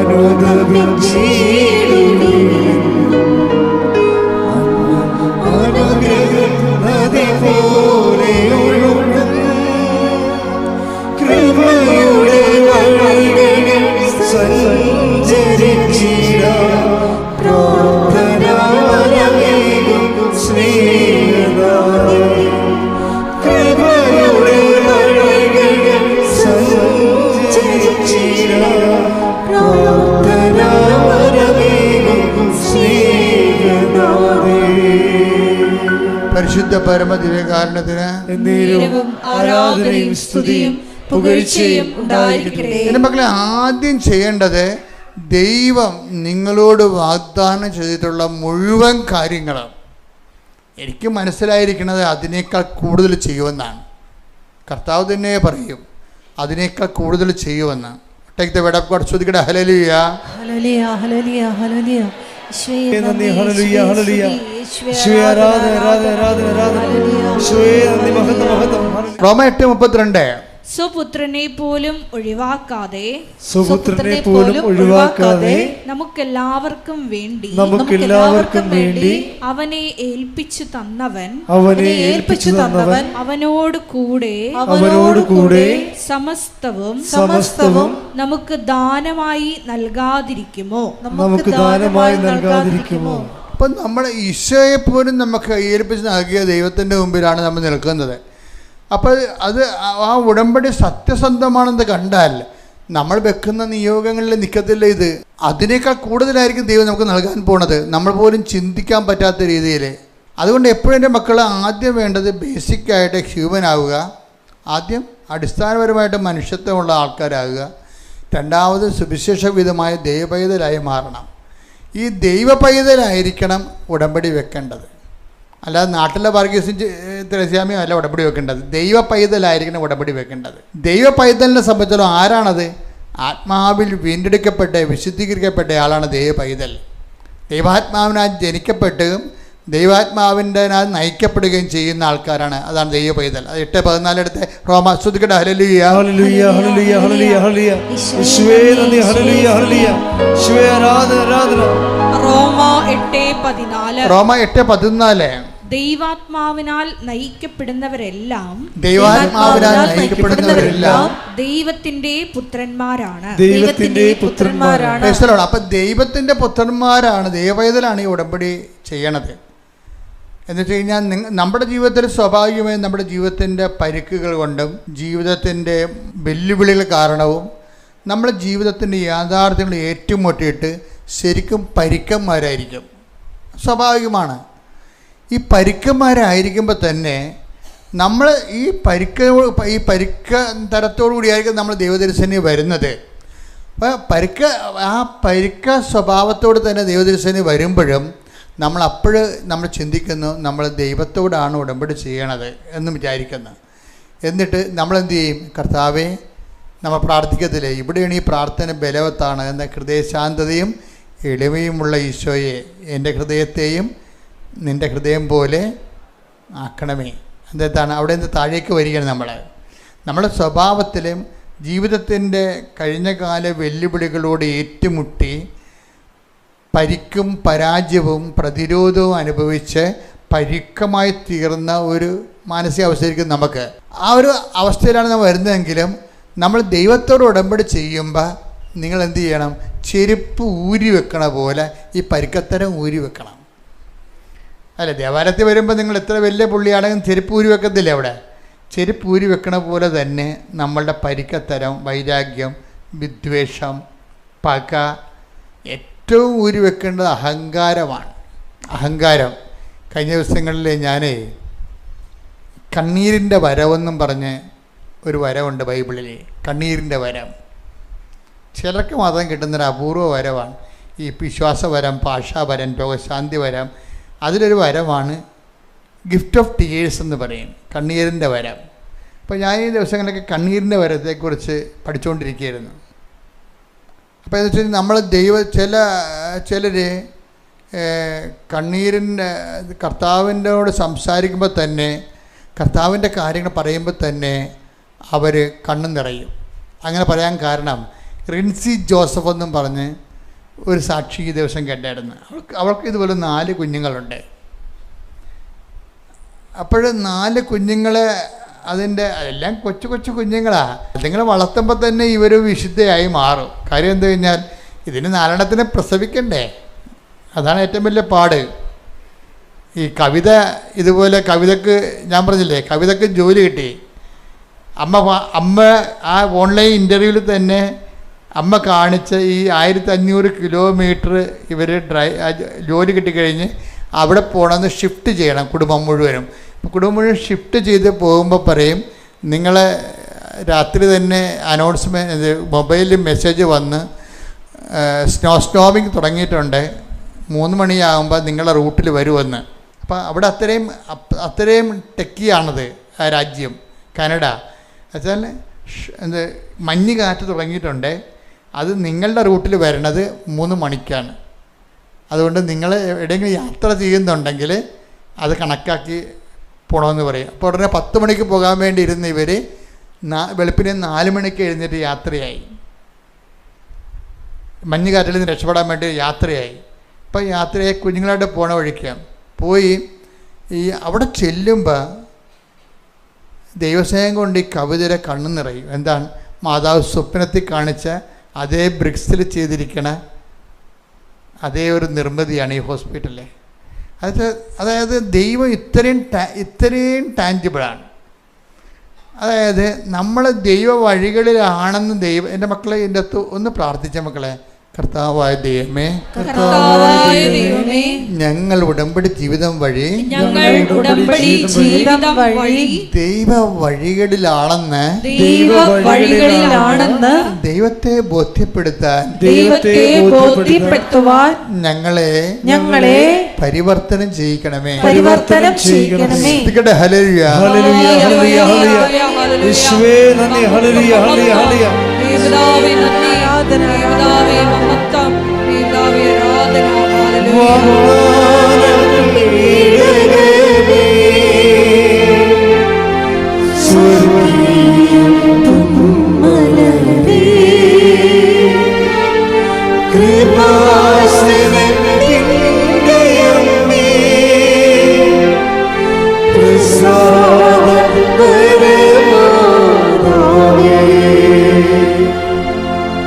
പരിശുദ്ധ പരമ ദിവ്യകാരുണ്യത്തിന് ആരാധനയും സ്തുതിയും പുകഴ്ചയും ഉണ്ടായിരിക്കട്ടെ. പരിശുദ്ധ പരമ ദിവ്യകാരുണ്യത്തിന് ആരാധനയും സ്തുതിയും പുകഴ്ചയും ഉണ്ടായിരിക്കട്ടെ. അപ്പം നമ്മൾ ദൈവ വഴികളിലാണെന്ന് അല്ലെങ്കിൽ ഉടമ്പടി എടുക്കുമ്പോൾ തന്നെ ഈ ദൈവ വഴികളിലാകാൻ, ദൈവ പൈതലായി മാറാൻ നമ്മൾ വളരെ വലിയ ബലപ്രയോഗം നമ്മോട് തന്നെ കാണിക്കുമെന്ന് ദൈവത്തിന് തോന്നിയാൽ നമ്മൾ ദൈവത്തെ ബോധ്യപ്പെടുത്തേണ്ട കാര്യമൊന്നുമില്ല. ഒരു കാര്യവും എന്താ കാര്യം? ദൈവം ഓട്ടോമാറ്റിക്കായിട്ട് ഈ അവയർനെസ്സിലേക്ക് വരുന്ന ആളാണ്. അപ്പം അതുകൊണ്ട് എന്താ ചെയ്യേണ്ടത്? നമ്മളാണ് ഈ വിഷയം കറക്റ്റ് നമ്മൾ ദൈവപൈതലാണോ അതിൻ്റെ ലെവൽ നോക്കി പോകണം. ഓരോ സംസാരം, വാക്ക് പലയിടത്തും നമ്മളൊന്നും പറയാതിരിക്കുന്നതാണ് നല്ലത്. കാര്യം പറഞ്ഞ് നമ്മൾ അൺഹോളിയായി പോകും. ചില വിഷയങ്ങൾ വരുമ്പോൾ ചില കാര്യങ്ങൾ നമ്മൾ മിണ്ടാതിരിക്കുന്നതായിരിക്കും എപ്പോഴും നല്ലത്. ഉടമ്പടിയുടെ പേഴ്സൺ എപ്പോഴും നല്ലത് മിണ്ടാതിരിക്കുന്നതായിരിക്കും. മിണ്ടിപ്പോയാൽ നമ്മൾ എന്ത് ചെയ്യും? അൺഹോളിയായി മാറും. ഉടമ്പടിക്ക് അയോഗ്യത ഉണ്ടാകും. ഉടമ്പടിക്ക് അയോഗ്യത, നമ്മൾ അവരോട് റഫായിട്ട് സംസാരിച്ചു, അപ്പോൾ അവർ വേറെ രീതി, അവരുടെ കാടംമുടം സംഭവം ആൾക്കാരാണെന്നുണ്ടെങ്കിൽ അവരുടെ രീതി സ്റ്റാൻഡേർഡ് സംസാരിച്ചു. അപ്പം നമ്മൾ എപ്പോഴായാലും നമ്മൾക്ക് അവരുമായിട്ട് സംസാരിച്ച് പോകാൻ പറ്റത്തില്ല. അതെന്ത്? നമ്മൾ ആദ്യമേ സൈലൻ്റ് ആകണം. സൈലൻ്റ് ആകുമ്പോൾ എന്താ പ്രശ്നം വെച്ച് കഴിഞ്ഞാൽ, നിങ്ങൾ എന്തുകൊണ്ടാണ് തർക്കിച്ച് ജയിക്കാൻ നോക്കിയിട്ട് ചിലപ്പോൾ അസഭ്യമൊക്കെ പറയേണ്ട കാര്യം എന്താണ്? നിങ്ങൾക്ക് നിങ്ങൾ മാത്രമേ ഉള്ളൂ എന്നുള്ള ഒരു ചിന്തയിൽ നിന്നാണ് അത് വരണത്. നിങ്ങൾ സംസാരിച്ച് മറ്റവരുടെ കീഴ്പ്പെടുത്താൻ വേണ്ടി ജൂഡോ കളിക്കുമ്പോൾ ഉണ്ടാകുന്ന വിഷയം നിങ്ങൾക്ക് നിങ്ങൾ മാത്രമേ ഉള്ളൂ എന്നുള്ള ഒരു ധാരണയിൽ നിന്നാണ്. നിങ്ങൾക്ക് നിങ്ങൾ മാത്രമേ ഉള്ളുമ്പോൾ ജോലി കിട്ടും. ജോലി ഒരു 3 ഇരട്ടി ശമ്പളത്തിലാണ് ജോലി അമ്മ കൊടുക്കുന്നത്. പക്ഷേ കവിത ഛർദ്ദിക്കും. അപ്പം ഇയാൾ പെട്ടെന്ന് ഡൗൺ ആകും. എന്താ കാര്യം? 3 കുഞ്ഞുങ്ങളെ പ്രസവിച്ചപ്പോൾ ഇവളെ ഛർദ്ദി ഈ ഭർത്താവ് കണ്ടതാണ്. കാര്യം ഇവളുടെ ഛർദ്ദി എന്ന് പറഞ്ഞാൽ സാധാരണ പ്രസവിക്കുന്ന സഹോദരിമാരുടെ ഛർദ്ദി പോലെ അല്ല. 8 മാസം ഛർദ്ദിക്കും. സാധാരണ ഒരു 3 ആഴ്ച അല്ലെങ്കിൽ ചിലർ 3 മാസമല്ലേ ഛർദ്ദിക്കത്തുള്ളൂ. ഇതങ്ങനെയല്ലേ, 8 മാസം ഛർദ്ദിക്കും. ആ ജോലി ആശുപത്രിയിൽ നിന്ന് പോകുന്ന ഉറപ്പാണ്. ആ ജോലി ആശുപത്രിയിൽ പോകുമല്ലേ, സംശയമുണ്ടല്ലേ. അതുകൊണ്ട് തന്നെ ഈ പ്രൈവറ്റ് ആശുപത്രിക്കാരെ ഇവരെ ഡിസ്മിസ് ചെയ്യും. ഇതെല്ലാം ഓർത്തിട്ട് ജോസഫ് ഗ്രീരി ഉടനെ പറയും, ഇല്ല ഞങ്ങൾ ഉടമ്പടിയിലാണ്. അതാണ് വിഷയം. കാര്യം 3 പ്രസവത്തിൻ്റെ ഛർദ്ദിക്കൽ കണ്ട് 2002 വർഷം 4 മാസം കൊണ്ട് ഛർദ്ദിച്ച പാർട്ടിയാണിത് 3 കുഞ്ഞുങ്ങളെ പ്രസവിക്കാൻ വേണ്ടി. അപ്പോഴേ അവളുടെ അവസ്ഥയും അവളുടെ എല്ലും കോലും ആകണതും പിന്നെ ഭക്ഷണം കഴിക്കാൻ പറ്റാതെ വരണതും ഗ്യാസ് കയറണതും സംഭ്രമിക്കണതും ഉറക്കമില്ലാത്തതുമായിട്ടുള്ള രാത്രികളാണ് ഇനി വരാൻ പോണത്. ഇത് കണ്ട് പകച്ച സമയത്ത് പെട്ടെന്ന് പുള്ളിന്ന് പകച്ചും പറയും, ഇല്ല ഞങ്ങൾ അന്ന് ഉടമ്പടിയിലല്ല, ഇന്ന് ഞങ്ങൾ ഉടമ്പടിയിലാണ്. കൈയടിച്ച് ശ്രദ്ധിക്കട്ടെ. ഹല്ലേലൂയ.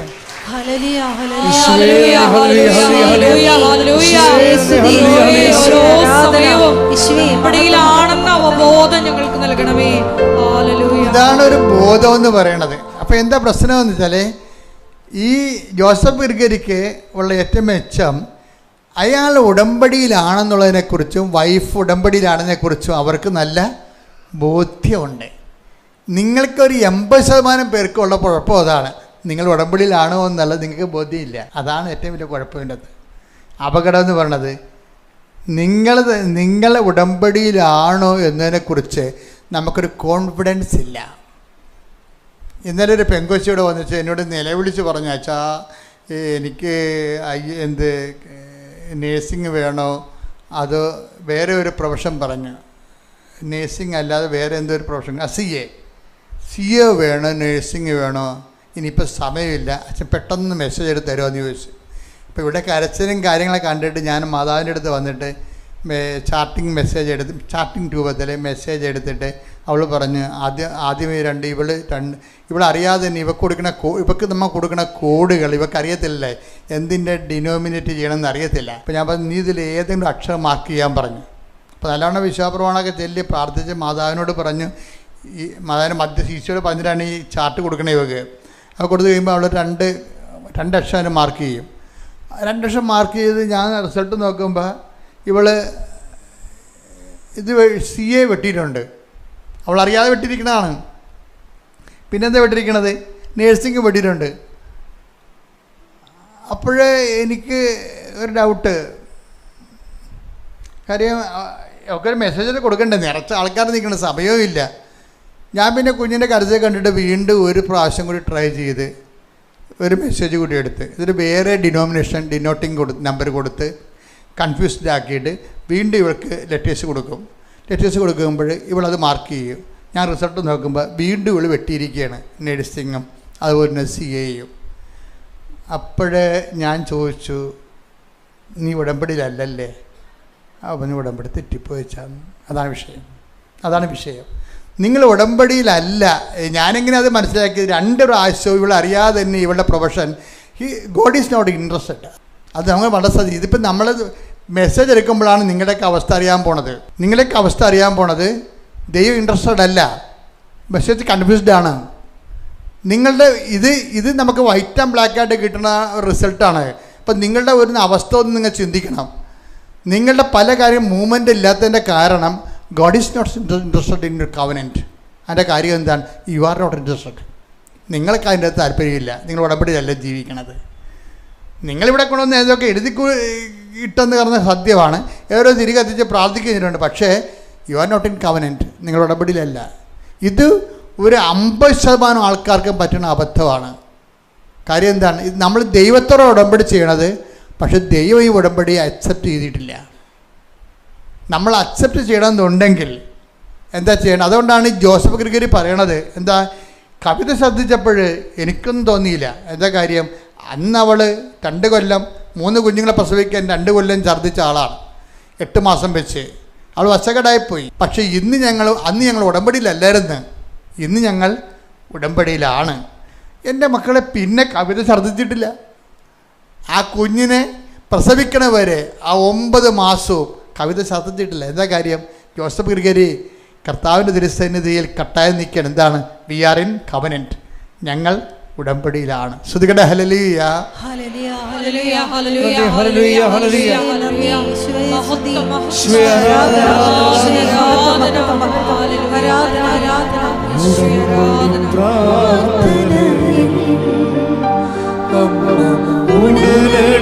പരിഹാരമേകും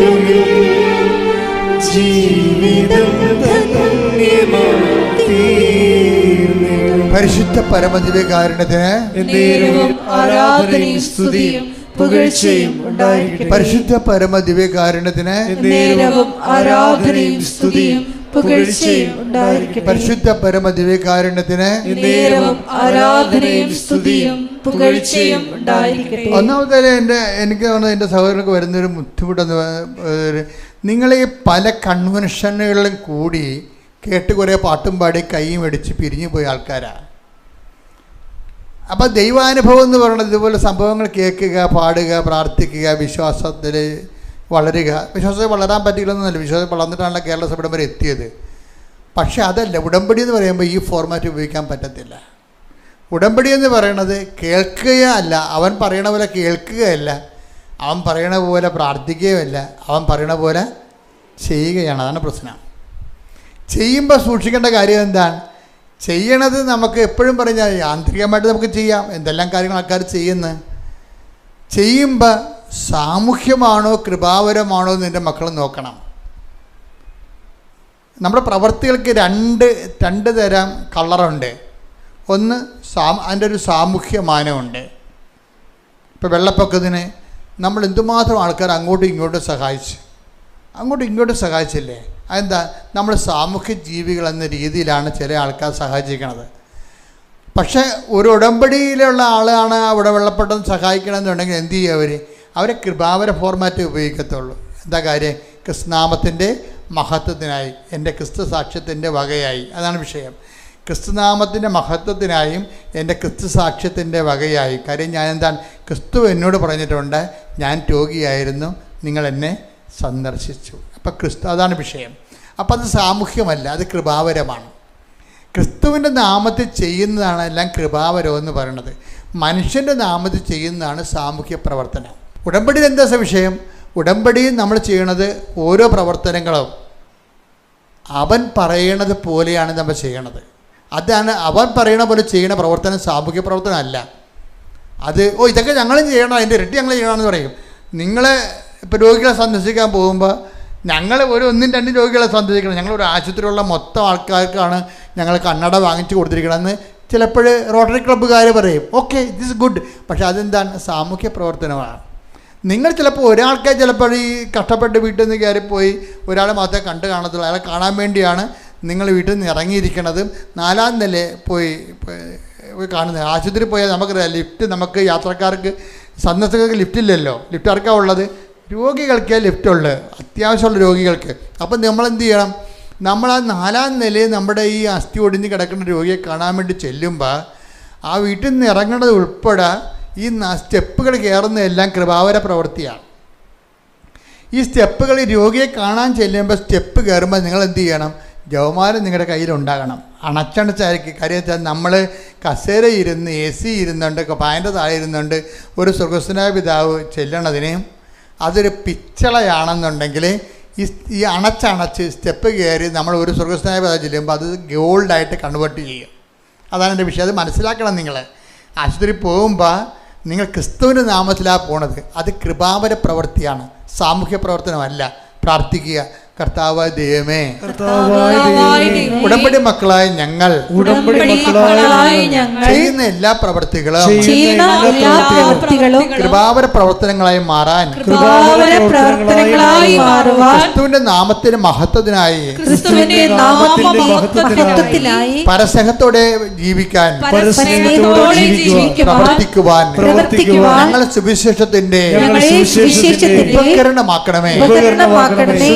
ഹല്ലേലൂയ, ഹല്ലേലൂയ, ഹല്ലേലൂയ, ഹല്ലേലൂയ, യേശുവേ നന്ദി, യേശുവേ സ്തുതി, യേശുവേ ആരാധന, ആരാധന, യേശുവേ യേശുവേ മഹത്വം, യേശുവേ ആരാധന, ആരാധന. കൈകൾ വീശിക്കൊണ്ട് ആരാധന, യേശുവേ ആരാധന,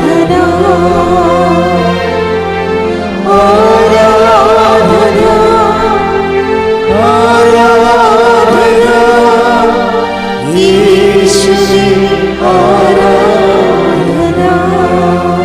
പരിശുദ്ധ പരമ ദിവ്യകാരുണ്യത്തിന് ആരാധനയും സ്തുതിയും പുകഴ്ചയും ഉണ്ടായിരിക്കട്ടെ.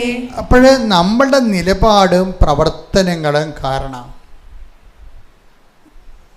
ദൈവത്തിന് തോന്നാം നമ്മൾ ഒരു ദൈവ പൈതലാണ്, സുവിശേഷത്തിന് വേണ്ടി ജീവിതം സമർപ്പിച്ച ആളാണ്, സുവിശേഷ ജീവിതത്തിന് വേണ്ടിയാണ് നമ്മൾ സുവിശേഷ ജീവിതമായിട്ട് നമ്മുടെ ജീവിതം മാറ്റിക്കൊണ്ടിരിക്കുകയാണ് എന്ന് ദൈവത്തിന് തോന്നിയാൽ നമുക്ക് കമ്മ്യൂണിക്കേറ്റ് ചെയ്യാൻ പറ്റും. നമ്മൾ പറയണതെല്ലാം ദൈവം കേൾക്കും, അതിനെല്ലാം കൃത്യമായ മറുപടിയും വരും. എൻ്റെ മക്കൾ ഉടമ്പടി കറക്റ്റായിട്ട് ശ്രദ്ധിച്ചാൽ മതി.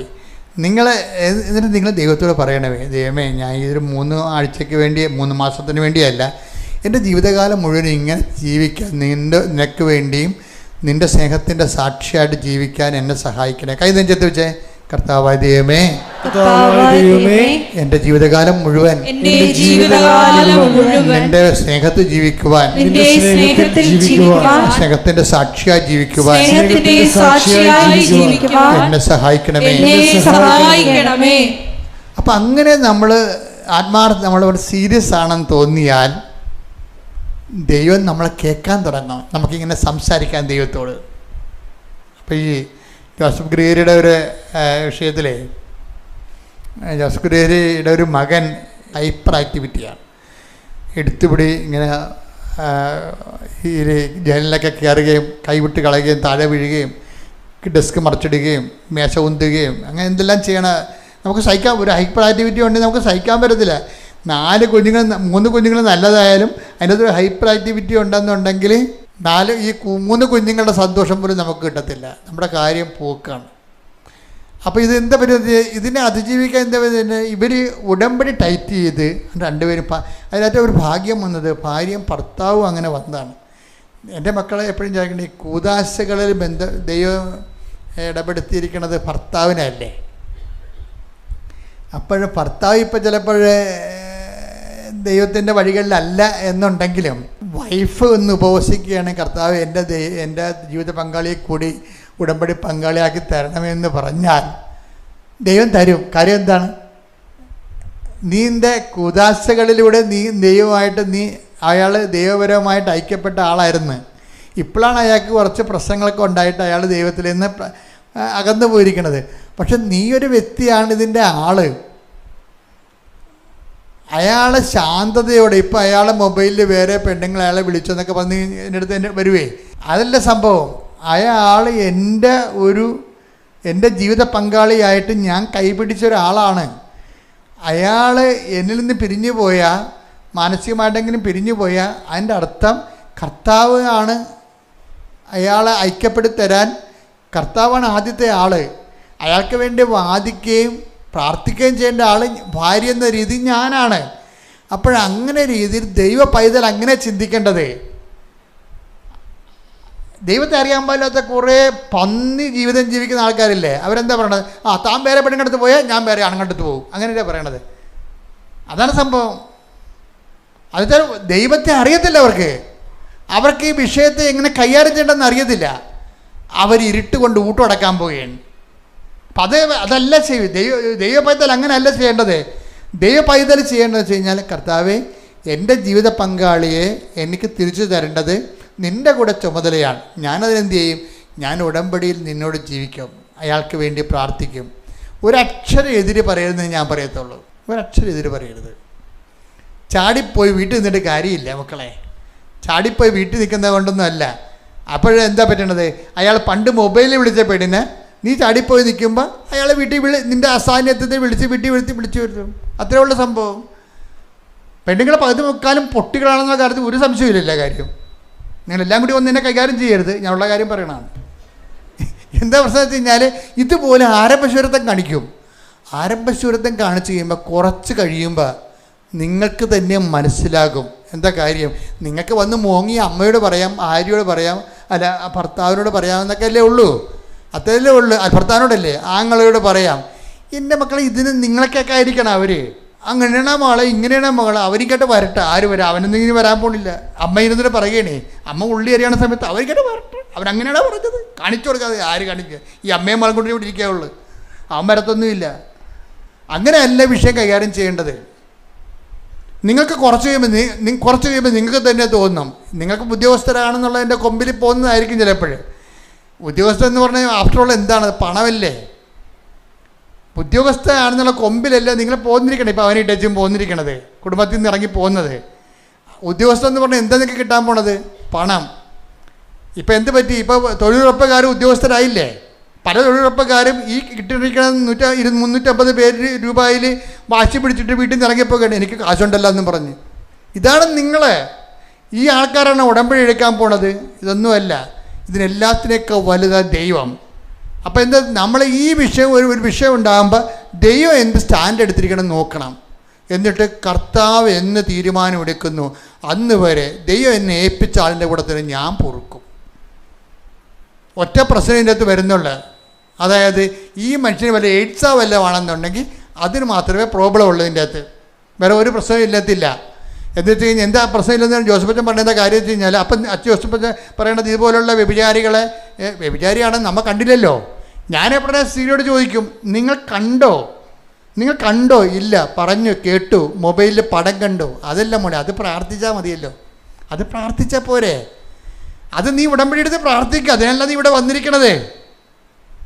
നീ ഇത് ഇനിയിപ്പം പാർട്ടിക്കാരോട് പറഞ്ഞിട്ട് പഞ്ചായത്തിൽ പറഞ്ഞിട്ട് എന്താ കാര്യം? അയാളെ അറസ്റ്റ് ചെയ്തുകൊണ്ട് നിന്നത് കൊണ്ടുവരാൻ പറ്റുമോ? അവർക്കാർക്കും ചെയ്യാൻ പറ്റത്തില്ല. ദൈവത്തിന് മാത്രമേ എന്തെങ്കിലും ചെയ്യാൻ പറ്റത്തുള്ളൂ.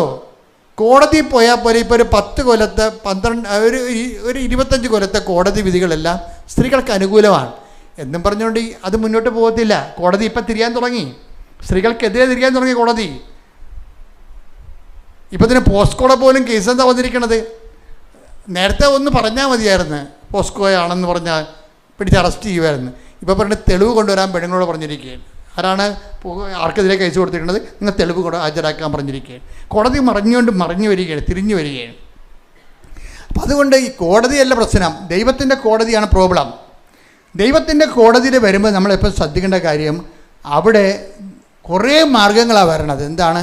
നിങ്ങൾ ആവശ്യമില്ലാത്ത വൈരാഗ്യം സൂക്ഷിക്കാതെ ഈ മനുഷ്യനെ സ്നേഹിക്കാൻ വേണ്ടി, അല്ലെങ്കിൽ ഈ മനുഷ്യനെ പറഞ്ഞൊരു കാര്യമില്ല, സ്ത്രീകളെയും അതുപോലെ വേട്ടയാടുന്ന എന്തുമാത്രം പുരുഷന്മാരുണ്ട്.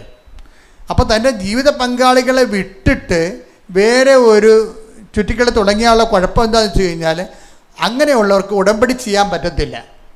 ഉടമ്പടി ചെയ്യാൻ തന്നെയല്ല, കുറച്ച് കഴിയുമ്പോഴേക്ക് മനസ്സിലാവും ജീവിക്കാൻ തന്നെ അർഹതയില്ലെന്ന്. പിന്നെ ഞാൻ വേറെ എടുത്തിട്ടല്ലേ ഞാൻ ജീവിക്കണത്, എൻ്റെ കച്ചവടം ജീവിക്കണം. നിങ്ങളെ ഒരു 70 വയസ്സാകുമ്പോഴോ 60 വയസ്സാകുമ്പോഴോ ഒന്ന് പിന്തിരിഞ്ഞ് നോക്കൂ, നിങ്ങൾ ജീവിക്കല്ലായിരുന്നു നിങ്ങൾക്ക് മനസ്സിലാകും. അതായത് ദൈവത്തിൻ്റെ പേരിൽ കുടുംബത്തെയും ഒക്കെ വിട്ടിട്ടും കുഞ്ഞുങ്ങളെയും വിട്ടിട്ട് നിങ്ങളൊരു ഒറ്റക്കൊരു ജീവിതം ജീവിച്ചു നോക്കിയേ, നിങ്ങൾ ജയിച്ചാണെന്ന് തോന്നണതാണ്. ബൈബിൾ എന്താ പറയണത്? അവർ കുടിക്കുന്ന പോലെ തോന്നി, അവർ സ്വപ്നം കാണുന്നു, കുടിക്കുന്നൊന്ന് സ്വപ്നം കണ്ടു അവർ. പക്ഷെ വരണ്ട തൊണ്ടയുമായി എഴുന്നേറ്റ് വന്നെന്ന്. യെശയ്യാ 29:8. യെശയ്യാ 29:8. സിയോൻ പർവ്വതത്തിനെതിരെ യുദ്ധം ചെയ്യുന്ന ശത്രു സമൂഹം ഭക്ഷിക്കുന്നതായി സ്വപ്നം കണ്ടിട്ട് ഉണരുമ്പോൾ വിശക്കുന്നവനെ പോലെയും കുടിക്കുന്നതായി സ്വപ്നം കണ്ടിട്ട് വരണ്ട തൊണ്ടയുമായി ഉണരുന്നവനെ പോലെയും ആകും. അപ്പൊ ദൈവത്തിന്റെ മറുത്ത് ജീവിക്കുന്നവരെ കുറിച്ചായി പറയണത്. സിയോനെതിരെ യുദ്ധം ചെയ്യുന്നവരെ, ദൈവത്തോട് മറുത്ത് ജീവിക്കുന്നവരെ, ദൈവവചനത്തിന് മറുത്ത് ജീവിക്കുന്നവരുണ്ട്. ആ മറുത്ത് ജീവിക്കുന്നവർ എന്താണ്? തങ്ങൾ ജയിച്ചു, തങ്ങളെ ബിസിനസ്സിൽ നേടി. ചില വലിയ ബിസിനസ്സുകാർ സാത്താൻ സഭയിൽ പോയിട്ടില്ലേ? യവന്മാരൊക്കെ കുടുംബത്തിൻ്റെ ഇപ്പോഴത്തെ അവസ്ഥ ഒന്ന് നോക്കിക്കേ. കേരളത്തിൽ നിങ്ങൾക്കറിയാമല്ലോ, എനിക്കറിയാം ആൾക്കാരെ. അതിൻ്റെ വിഷയം എന്ന് വെച്ച് കഴിഞ്ഞാൽ അതെല്ലാം ഇങ്ങനെ സാത്താനെ പിടിച്ച് ജയിക്കുന്നതായിട്ട് അവർ സ്വപ്നം കാണും. ഭക്ഷിക്കുന്ന പോലെ സ്വപ്നം കാണുന്നു, എന്തോ അഭിവൃദ്ധി ഉണ്ടാക്കിയതുപോലെ സ്വപ്നം കാണുന്നു, എന്തോ കുടിക്കുന്ന പോലെ സ്വപ്നം കാണുന്നു. പക്ഷേ എഴുന്നേറ്റ് വരുമ്പോൾ എന്ത് പറ്റും? വരണ്ട തുണ്ടയുമായി എഴുന്നേൽക്കുന്നു. അതൊക്കെ സ്വപ്നമാണ് ശരിക്കും. ദൈവത്തെ മാറ്റി നിർത്തിക്കൊണ്ട് ഒരു ജീവിതം കരുപ്പിടിപ്പിക്കാൻ വേണ്ടി അത് വിജയകരമാണെന്ന് ആർക്കും തോന്നിയാൽ യു ആർ ഇൻ ഡ്രീം, നിങ്ങളത് സ്വപ്നം കാണുന്നവരാണ്. മറിച്ച് ജീവിതത്തിലൊരു പ്രശ്നം ഉണ്ടാകുമ്പോൾ തന്നെ നമ്മൾ നേരിട്ടങ്ങോട്ട് ഉടമ്പടിയിലേക്ക് മാറുകയാണ്. ഇതെന്താണ്? ഇപ്പം ജോസഫ് ഗ്രിഗറിയുടെ പ്രശ്നം എന്താ? അയാളുടെ മകന് ഹൈപ്പർ ആക്ടിവിറ്റിയാണ്. ഹൈപ്പർ ആക്ടിവിറ്റി അതിൻ്റെ പരിപാടി വെച്ചാൽ അവന് ക്ലാസ്സിൽ പോകും, 1 മണിക്കൂറിൽ അവിടെ അടിച്ചു തകർക്കും അവനെ ക്ലാസ്. അപ്പം തന്നെ സ്പെഷ്യൽ വണ്ടി പിടിച്ച് അവനെ സ്കൂളുകാർ വീട്ടിലോട്ട് അയക്കും. എന്നൊക്കെ ഇത്രയും പൊന്നുപോലെ പറഞ്ഞുകൊണ്ടിരുന്ന മനുഷ്യൻ്റെ ഒരു മകൻ്റെ അവസ്ഥയാണിത്. അവൻ ക്ലാസ്സിൽ പോകും, അവിടെ എല്ലാം അടിച്ചു തകർക്കും. 1 മണിക്കൂർ കഴിയുമ്പോൾ തന്നെ സ്പെഷ്യൽ ബസ്സിൽ വണ്ടി വിളിച്ച് അവർ വീട്ടിൽ കൊണ്ടുവന്നാക്കും സ്കൂളുകാർ. അപ്പോൾ ആ കാശ് നമ്മളെ കൊടുക്കണം. എന്തൊരു ഭാരമാണ്. ഉടമ്പടിയിലായി കഴിഞ്ഞപ്പോഴാണ് ജോസഫ് ഗ്രേവി പറഞ്ഞത്, അതാണ് വിഷയം, അമ്മേ ഇവൻ്റെ കാര്യത്തിൽ തീരുമാനമുണ്ടോ എന്ന് ചോദിച്ചു. കമ്മ്യൂണിക്കേഷൻ വേണ്ട, കാര്യം കമ്മ്യൂണിക്കേഷനാണ്. അവൻ പഠിക്കാൻ പോയ കാലം മുഴുവൻ ഇത് തന്നെ ഒരു പരിപാടി. ആ ഒറ്റ ചോദ്യമേ ചോദിച്ചിട്ടുള്ളേ. സ്കൂളുകാർ ചോദിക്കണേ, നിങ്ങൾ ഈ ആൻ്റണി വേണ്ടി എന്തും മറിമായം അവൻ വീട്ടിൽ കാണിച്ചത്, അവൻ മിടുക്കനായ കുട്ടിയായിട്ടിരിക്കണമല്ല അന്ന് ക്ലാസ്സിൽ. അതാണ് സംഭവം. നമ്മൾ ഉടമ്പടിയിൽ സത്യസന്ധമാണെന്നുണ്ടെങ്കിൽ ദൈവത്തിന് തോന്നിയാൽ പിന്നെ ഒന്നുമില്ല. ഒരു തൈറോയിഡുമില്ല, ഒരു ക്യാൻസറുമില്ല, ഒരു എപ്പിലിപ്സിയുമില്ല, ഒരു ഹൈപ്പർ ആക്ടിവിറ്റിയും ഇല്ല. എൻ്റെ മക്കളെ, ഞാൻ നിങ്ങളെ ശാസിക്കുന്നുണ്ടെങ്കിൽ, ഞാൻ ശാസിച്ച് സംസാരിക്കുന്ന ആളാണ്, നിങ്ങൾക്കറിയാം. ആ ശാസിക്കുന്നുണ്ടെങ്കിൽ എൻ്റെ ഒരു പ്രധാനപ്പെട്ട കാരണം എന്താ? നിങ്ങൾ എത്രയും വേഗം ഈ ശാസന കേട്ടിട്ട് ദൈവത്തിലേക്ക് വരണം. കേരളത്തിൽ ഒരു അച്ഛന്മാരും ശാസിക്കത്തില്ല ഇപ്പം, അല്ലേ? എല്ലാവരുടെയും പിള്ളേരെ നമ്മൾ തല്ലാത്തതുപോലെ തന്നെ അച്ഛന്മാർ, നിങ്ങളെ പണ്ടത്തെ അച്ഛന്മാർ ശാസിക്കുമായിരുന്നു, ഇപ്പം ശാസിക്കത്തില്ല. ഇപ്പം വല്ല കഥയൊക്കെ ഇക്കിളി കഥയൊക്കെ പറഞ്ഞ് ചിരിപ്പിച്ച് നല്ല കഥയൊക്കെ പറഞ്ഞ് ആൾക്കാരിങ്ങനെ സ്വപ്പിട്ട് നിർത്തിയേ ഉള്ളൂ. കൃപാസത്തിൽ സ്വപ്പിടലില്ല. ആ സ്വപ്പൊക്കെ ഞാൻ പണ്ട് എറിഞ്ഞ് കളഞ്ഞതാണ്. ഇവിടെ നിങ്ങളെ കണ്ട ട്രീറ്റ് ചെയ്യും. ഒരു പഴുപ്പ് വ്രണം കണ്ടു കഴിഞ്ഞാൽ അപ്പം തന്നെ ആ പഴുപ്പ് മൊത്തം മാറണ വരെ നഴ്സുമാർ മരുന്ന് വെക്കണ പോലെ പറിച്ച് കീഴിയെ കണ്ട് മരുന്ന് വെക്കും, കൃത്യമായിട്ട് ആ പഴുപ്പ് മാറണ വരെ. എന്താ പ്രശ്നം എന്ന് പറയുക, ഇതിൻ്റെ പെട്ടെന്ന് കരിയോ അത്. എൻ്റെ മക്കൾ ആരെങ്കിലും പറഞ്ഞു പോയിട്ടുണ്ട്, തിരിച്ച് സ്വന്തം ഇഷ്ടപ്രകാരം വന്ന് വീട്ടിൽ നിൽക്കുന്നുണ്ടെങ്കിൽ, ആരെങ്കിലും പറഞ്ഞു വിട്ടിട്ടുണ്ടെങ്കിൽ ആ കുടുംബജീവിതക്കാർ ഓർക്കുക, നിങ്ങളുടെ ചോറും ദൈവാനുഗ്രഹവും നിങ്ങളെ ഏൽപ്പിച്ച ജീവിത പങ്കാളിലൂടെയാണ്. അപ്പം അതാണ് ജോസഫ് ഗ്രേവിയുടെ ഏറ്റവും വലിയ വിജയം. ഒരു കുടുംബം ഒന്നായിട്ടാണ് പ്രാർത്ഥിക്കണത്. അതുകൊണ്ട് ഇവർക്കൊരു തൈറോയിഡ് വന്നു. ആ തൈറോയിഡ് വളരെ മോശമായി കണ്ടീഷനിലേക്ക് വരും. അപ്പോൾ അത് പിന്നെ ഭക്ഷണം കഴിക്കാനോ മറ്റു കാര്യങ്ങൾക്കോ ഒന്നും പറ്റാത്ത രീതിയിൽ ഈ കവിതയ്ക്ക് ആകപ്പാടെ ഒരു വിഷമത്തിലാവും. അപ്പോൾ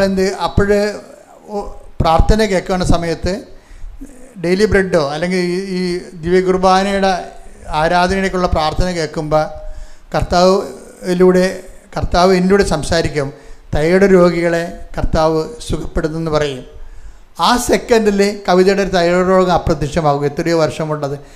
അപ്പോൾ ഇതിൻ്റെ വിഷയമെന്ന് പറഞ്ഞാൽ എല്ലാം അതായത് ഇതിലെ സെക്കൻഡുകൾക്കുള്ളതാണ്. ഉടമ്പടി ഉടനടി പരിഹാരം എന്നല്ലേ? കറക്റ്റ് ഉടമ്പടിയാണെങ്കിൽ ഉടനടി പരിഹാരമാണ്, അതിന് സംശയമില്ല കാര്യത്തിൽ. നിങ്ങളെ ഇങ്ങനെ പ്രലോഭിപ്പിച്ചിട്ട് ഇതൊരു വിഷയം ഇങ്ങനെ റീച്ച് ഔട്ട് ചെയ്യാൻ വേണ്ടി പറയുന്ന ഒരു പരസ്യവാചകമല്ലത്. അമ്മ ആദ്യം ഉടമ്പടി തന്നപ്പോൾ എന്നോട് പറഞ്ഞതാണ് ഇത് ഉടനടി പരിഹാരമാണെന്ന്. കാര്യം എന്താണ്? സത്യസന്ധമാണ് ഉടമ്പടിയെങ്കിൽ ഉടനടിയാണ് പരിഹാരം, ഒരു സംശയമില്ല. പ്രാർത്ഥിക്കുക, കർത്താവ് ദൈവമേ, ഉടമ്പടിയുടെ പ്രചാരകരും പ്രയോക്താക്കളുമായി പ്രേക്ഷിതരാകാൻ എന്നെ യഥാർത്ഥ ഉടമ്പടി ജീവിതത്തിലേക്ക് ദൈവസ്നേഹത്തോടെ പുനഃക്രമീകരിക്കണമേ. ഹല്ലേലൂയ, ഹല്ലേലൂയ, ഹല്ലേലൂയ.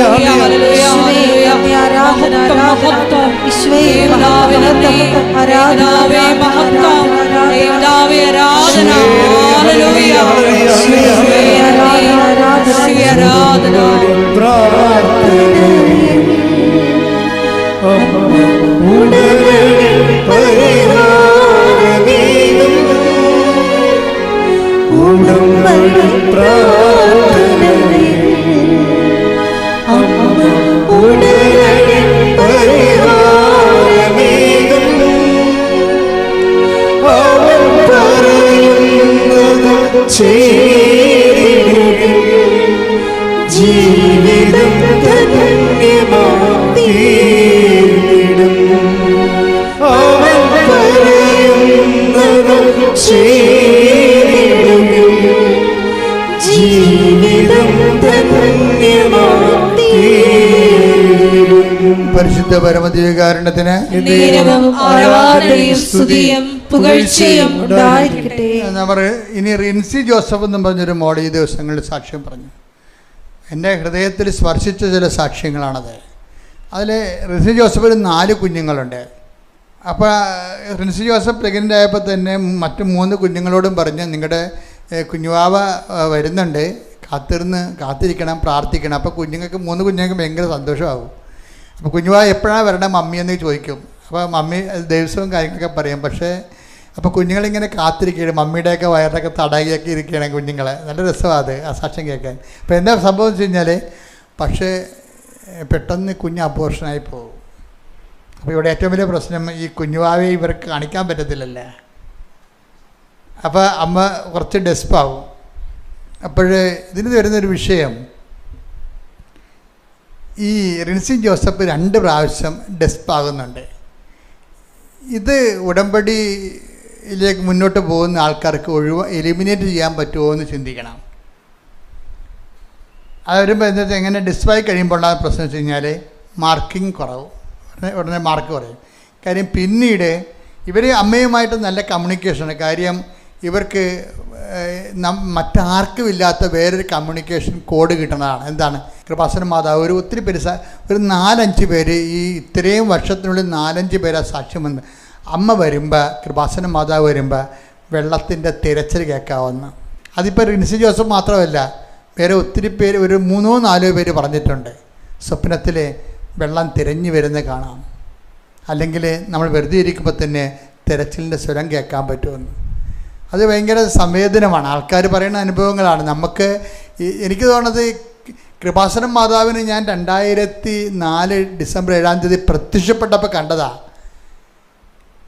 പക്ഷേ ഈ ആൾക്കാർ ഇന്ന് ആയിരങ്ങൾ എന്നേക്കാൾ വ്യക്തമായിട്ടാണ് അമ്മയെ കാണുന്നതും അമ്മയുമായിട്ട് കമ്മ്യൂണിക്കേറ്റ് ചെയ്യുന്ന ഈ ഉടമ്പടി ജീവിതത്തിലൂടെ.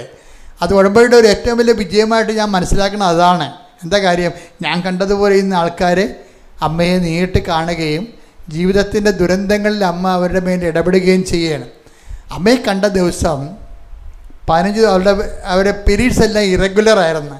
അപ്പോൾ അവർക്ക് ഇപ്പോൾ അബോർഷൻ കഴിഞ്ഞിട്ട് രണ്ടാമത് വീണ്ടും ഒരു കുഞ്ഞിനെക്കുറിച്ച് ചിന്തിക്കണതിന് മുമ്പ് തന്നെ പീരീഡ്സ് എല്ലാം ഇറഗുലറായിപ്പോയി. 15-ാം പക്കം പീരീഡ്സ് വരികയാണ്. ആ ഒരു സമയത്ത് അപ്പോൾ കുഞ്ഞിനെക്കുറിച്ചുള്ള ആഗ്രഹം പോലും കെട്ടുപോകുന്ന ഒരു അവസ്ഥയാണ് ഈ പീരീഡ്സ് ഇങ്ങനെ ഇറഗുലറായിട്ട് വരണത്. അപ്പം അങ്ങനെ വരുന്ന സമയത്താണ് കൃപാസന മാതാവിൻ്റെ വെള്ളത്തിൻ്റെ തിരച്ചിൽ കേൾക്കണം ഇവളെ. അപ്പോൾ ഇത് അമ്മ വരുന്നതാണല്ലോ എന്ന് നമുക്ക് മനസ്സിലാകും. പക്ഷെ അന്ന് പിറ്റേ ദിവസം ചെക്ക് ചെയ്യുമ്പോൾ അവൾ പ്രഗ്നൻ്റ് ആവും. അതാണ് എൻ്റെ അത്രയും സ്പീഡായ സംഭവം. 4ാമത്തെ കുഞ്ഞ്. ഇനി 4ാമത്തെ കുഞ്ഞിനെ അമ്മ കൊടുക്കണമെന്ന്. അതോടുകൂടി ഇവർ കൊണ്ടുപോയി ഒരു 2-3 മാസം 4 മാസം കഴിയുമ്പോൾ സ്കാൻ ചെയ്യാൻ കൊണ്ടുപോകും. സ്കാൻ ചെയ്യാൻ കൊണ്ടുപോകുമ്പോൾ ഡോക്ടർ സ്കാനിങ് റൂമിൽ നിന്ന് പറയും, ഇന്ന് സ്പൈനൽ കോഡ് കാണാനില്ലെന്ന് പറയും, ഇത് പെൺകുഞ്ഞാകാനാണ് സാധ്യത എന്ന് പറയും. അവർ ആൺകുഞ്ഞിനെ അവർ ചോദിച്ചത്. അപ്പോൾ അപ്പോൾ സ്പൈനൽ കോഡ് കാണാനില്ല, ഇത് പെൺകുഞ്ഞാണെന്ന് ആകാനാണ് സാധ്യതയെന്ന് ഡോക്ടർ പറയും. അപ്പോഴും റിൻസി പറയും, ഞാനൊന്ന് പതറിപ്പോയെന്ന് പറയും. ഈ സാധനം എലിമിനേറ്റ് ചെയ്യാൻ, ഈ കണ്ടൻറ്റ് എലിമിനേറ്റ് ചെയ്യാൻ പറ്റുമെന്ന് നോക്കണം. ഒരു ഉടമ്പടി പെർഫെക്റ്റ് ഉടമ്പടിയിൽ ഉള്ള ആൾക്കാർ ഈ ജോസഫ് ഗ്രിഗരിയെ പോലെയാണ്. അവിടെ പതർച്ചൊന്നുമില്ല, നേരെ പോവുകയാണ്. കാര്യം എന്താണ്? ഞങ്ങൾ ഉടമ്പടിയിലാണെന്നുള്ളതിനെക്കുറിച്ച് അയാൾക്ക് നല്ല ബോധ്യമുണ്ട്. ഇവിടെ ഒരു റിൻസി ജോസഫിന് 90% ബോധ്യമാണുള്ളത്. 90% ബോധ്യമുണ്ട്. നിങ്ങൾക്കൊക്കെ മിക്കവാറും 60%, 40% ബോധ്യം ഉണ്ടാകത്തുള്ളൂ. അതാണ് ഈ ധ്യാനം കേൾക്കുമ്പോൾ നിങ്ങളുടെ ലെവൽ വർദ്ധിപ്പിക്കണം. അതിനാണ് ഞാൻ നിങ്ങളെ എപ്പോഴും പ്രൊമോട്ട് ചെയ്യുന്നതിൻ്റെ കാര്യം. ഇതിൻ്റെ ലെവൽ വർദ്ധിപ്പിക്കണം ഉടമ്പടിയുടെ. ഇപ്പം റിൻസി ഒരു 90% ഓക്കെയാണ് ഉടമ്പടിയിൽ. പക്ഷേ ഈ 2 സമയത്ത് ഇവൾക്കൊരു പതർച്ച വരുന്നുണ്ട്. ഒന്നെന്താണ്? ആദ്യത്തെ കുഞ്ഞ് അബോർഷനായപ്പോഴും, രണ്ടാമത്തെ ആൺകുഞ്ഞ് പെൺകുഞ്ഞാണെന്ന് ഡോക്ടർ വിളിച്ച് പറഞ്ഞപ്പോഴും, അതിൻ്റെ സ്പൈനൽ കോഡ് കാണാതെ വന്നപ്പോഴും പതറിപ്പോയി. പക്ഷെ പതറിപ്പോയെങ്കിലും പ്രാർത്ഥന തീവ്രമാക്കുകയും ഉടമ്പടിയുടെ യാതൊരു കോംപ്രമൈസും ഇല്ലാതെ ഉടമ്പടി ജീവിതം നയിക്കുകയാണ്. അപ്പോൾ അങ്ങനെ വരണ സമയത്ത് കുറച്ച് കഴിഞ്ഞപ്പോൾ അമ്മയെന്ന് വിളിച്ച് അപ്പോൾ ഇത് പതറിപ്പോയിട്ട് പിന്നെ ഉടനെ വിളിക്കണത് അമ്മയെന്നാണ് വിളിക്കണത്. കാര്യം അമ്മയെന്ന് വിളിച്ചാൽ കൃപാസനം മാതാവെന്നാണ് അവർ ഉദ്ദേശിക്കുന്നത്. കാര്യം അവളുടെ പ്രസവങ്ങൾക്കൊന്നും അമ്മമാർ ഇത്രയും അകലെയൊക്കെ ആയത് കാരണം അമ്മമാരുടെ സാന്നിധ്യം ചിലപ്പോൾ കിട്ടിക്കാണത്തില്ലായിരിക്കും. ഇവർക്കൊരു റിലേഷൻ ഉള്ളത് കൃപാസനം മാതാവുമായിട്ടാണ്. അപ്പോൾ അമ്മ എന്ന് പറഞ്ഞാൽ ഇവർ വിളിക്കണത് കൃപാസനം മാതാവ് എന്നാണ് വിളിക്കണത്. അതാണ് എൻ്റെ വ്യത്യാസം എന്ന് പറയണത്. അപ്പോൾ അമ്മേ, കുഞ്ഞിന് സ്പൈനൽ കോഡ് കാണുന്നില്ല എന്ന് കാണുന്നില്ല പറയണല്ലോ, ഇത് പെൺകുഞ്ഞാണോ എന്ന് അമ്മയോട് ചോദിക്കുമ്പോൾ തന്നെ ആ സെക്കൻഡിന് ആ കർട്ടനൊക്കെ എല്ലാം ചാരനിറമായി മാറും. അവിടുത്തെ കർട്ടനെല്ലാം സിൽവർ ഗ്രേ, കസേര സിൽവർ ഗ്രേ, അതുപോലെ തന്നെ അവിടെയുള്ള എല്ലാ വസ്തുക്കളും സിൽവർ ഗ്രേ ആയിട്ട് മാറും. അപ്പോൾ അവൾക്ക് മനസ്സിലാവും അമ്മ നേരിട്ട് ലാബ് റൂമിൽ വന്നെന്ന്. ഇത് ഭയങ്കര വല്ലാത്ത സാക്ഷ്യമാണ്. എന്നുവെച്ചാൽ നേരിട്ട് വന്ന് ആ സെക്കൻഡ് ഡോക്ടർ വിളിക്കും, no no no this is male child എന്ന് പറയും, ഈ കുട്ടി ആൺകുട്ടിയാണെന്ന്. ഇതാണ് ഈ പുതിയ കാലത്തിൻ്റെ ഉടമ്പടിയിലുണ്ടാകുന്ന ഒരു വലിയ ഗ്രോത്ത് എന്ന് പറയണത്. നിങ്ങളിപ്പോഴും ഇനി താഴ്വാരങ്ങൾ തന്നെ ജീവിച്ചിട്ട് കാര്യമില്ല. മക്കൾ ഈ ഉടമ്പടി മല കയറണം, ഇതിൻ്റെ സത്യസന്ധതയോടെ കയറണം. നിങ്ങളുടെ ജപ്തി നടപടി, അതുപോലെ തന്നെ ജയിലിൽ നിന്ന് ആൾക്കാരെ ഇറക്കൽ, പറമ്പ് വിൽക്കൽ, ഇങ്ങനെയുള്ള കാര്യത്തിൽ കടിച്ചു നോക്കി കിടക്കാതെ ഉടമ്പടി എന്തിന്? ഉടമ്പടി ആത്മബന്ധത്തിന്, ദൈവവുമായി ആത്മബന്ധത്തിലാകാം. ബാക്കിയുള്ള കാര്യങ്ങൾ ആര് ചെയ്യണതാണ്? നമുക്കറിയാം. ഫീമെയിലാണെന്ന് പറഞ്ഞതിന് പെട്ടെന്ന് അമ്മ തന്നെ നേരിട്ട് വന്നിട്ട് മെയിലാക്കുകയാണ് അവിടെ. അതാണ് വിഷയം എന്ന് പറയണത്. അപ്പം ദൈവത്തിൻ്റെ അതാണ് ഈ അമ്മയ്ക്കിത് എവിടുന്ന്, അമ്മയാണിത് പഠിച്ചത് ആദ്യം. എന്താണ് ഇതെങ്ങനെ സംഭവിക്കും? ഞാൻ പുരുഷനെ അറിയുന്നില്ലല്ലോ എന്ന് അമ്മ പറയുമ്പോൾ മാലാഖ എന്താ പറയണത്? പരിശുദ്ധാത്മാവ് നിൻ്റെ മേൽ, ദൈവത്തിനൊന്നും അസാധ്യമല്ലല്ലോ. അതാണ് വിഷയം. ഇപ്പോൾ ഉടമ്പടിയിലാണ് നമ്മളിത് മനസ്സിലാക്കണത്. ഉടമ്പടിയിലാണ് ദൈവത്തിനൊന്നും അസാധ്യമല്ലല്ലോ എന്ന് മനസ്സിലാക്കണത്. അപ്പോൾ അസാധ്യമല്ലാത്ത ദൈവവുമായിട്ടാണ് നിങ്ങൾ ഉടമ്പടി ചെയ്തിരിക്കണമെങ്കിൽ, എൻ്റെ മക്കൾ ഉടമ്പടി ദൈവമായിട്ട് ആണ് ചെയ്തിരിക്കണതെങ്കിൽ ഉടമ്പടി കറക്റ്റാണോ, ഉടമ്പടി സത്യമാണോ, ഉടമ്പടി ദൈവത്തിൻ്റെ ആത്മബന്ധത്തിന് വേണ്ടിയാണോ എന്ന് ചിന്തിച്ചിട്ട് അല്ലെങ്കിൽ എൻ്റെ മക്കൾ ദൈവമായിട്ട് ആത്മബന്ധത്തിന് പ്രാധാന്യം കൊടുത്തുകൊണ്ട് ഉടമ്പടി പുരോഗമിക്കുക. ദൈവം നിങ്ങൾ അനുഗ്രഹിക്കട്ടെ. പരിശുദ്ധ പരമാ ദിവ്യ കാരുണ്യത്തിന് നേരവും ആരാധനയും സ്തുതിയും പുകഴ്ചയും ഉണ്ടായിരിക്കട്ടെ. പരിശുദ്ധ പരമാ ദിവ്യ കാരുണ്യത്തിന് നേരവും ആരാധനയും സ്തുതിയും പുകഴ്ചയും ഉണ്ടായിരിക്കട്ടെ. പരിശുദ്ധ പരമാ ദിവ്യ കാരുണ്യത്തിന് നേരവും ആരാധനയും സ്തുതിയും പുകഴ്ചയും ഉണ്ടായിരിക്കട്ടെ. നമുക്കെല്ലാവർക്കും കൃപാസനം പ്രത്യക്ഷീകരണ മധ്യസ്ഥ പ്രാർത്ഥന ഏറ്റുചൊല്ലി പ്രാർത്ഥിക്കാം. അമ്മേ, പരിശുദ്ധ അമ്മേ, ദൈവമാതാവേ, കൃപാസനത്തിലൂടെ ഞങ്ങൾക്കും ഞങ്ങളുടെ ദേശത്തിനും അമ്മ മധ്യസ്ഥം തേടി തന്ന എല്ലാ അനുഗ്രഹങ്ങൾക്കും കൃപകൾക്കും ഞങ്ങളിപ്പോൾ ഹൃദയം നിറഞ്ഞ നന്ദി പറയുന്നു. സ്തുതിച്ചു പ്രാർത്ഥിക്കാം. ഹല്ലേലൂയ, ഹല്ലേലൂയ. നാളിതുവരെ ഞങ്ങൾക്ക് ലഭിച്ച എല്ലാ കൃപകൾക്കും അനുഗ്രഹങ്ങൾക്കും നന്ദി പറയുന്നു. Hallelujah, hallelujah. മഹത്വം, മഹത്വം, ആരാധന, ആരാധന. പിതാവേ നന്ദി, പിതാവേ മഹത്വം, പിതാവേ ആരാധന.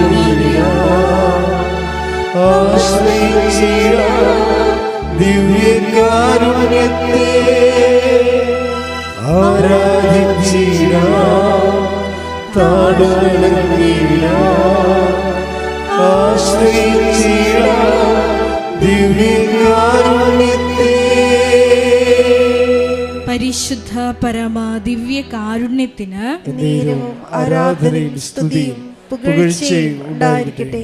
പരിശുദ്ധ പരമാ ദിവ്യ കാരുണ്യത്തിന് നേരവും ആരാധനയും സ്തുതിയും പുകഴ്ചയും ഉണ്ടായിരിക്കട്ടെ. പരിശുദ്ധ പരമാ ദിവ്യ കാരുണ്യത്തിന് നേരവും ആരാധനയും സ്തുതിയും പുകഴ്ചയും ഉണ്ടായിരിക്കട്ടെ. അമ്മേ, പരിശുദ്ധ അമ്മേ, അമ്മേ, പരിശുദ്ധ അമ്മേ, ദൈവമാതാവേ, 2004 ഡിസംബർ 7-ാം തീയതി ഉച്ച കഴിഞ്ഞ് 2:30 കൃപാസനത്തിൽ സംഭവിച്ച അമ്മയുടെ പ്രത്യക്ഷപ്പെടലിനെ കുറിച്ച്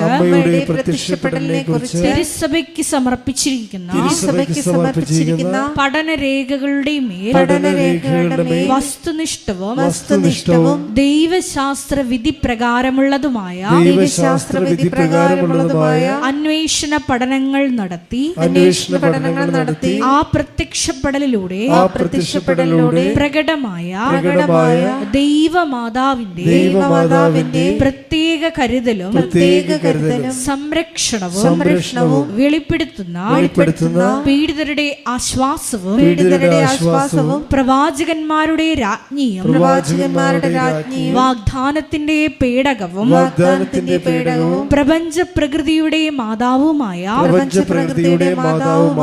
പരിശുദ്ധമ്മയുടെ ഭക്തി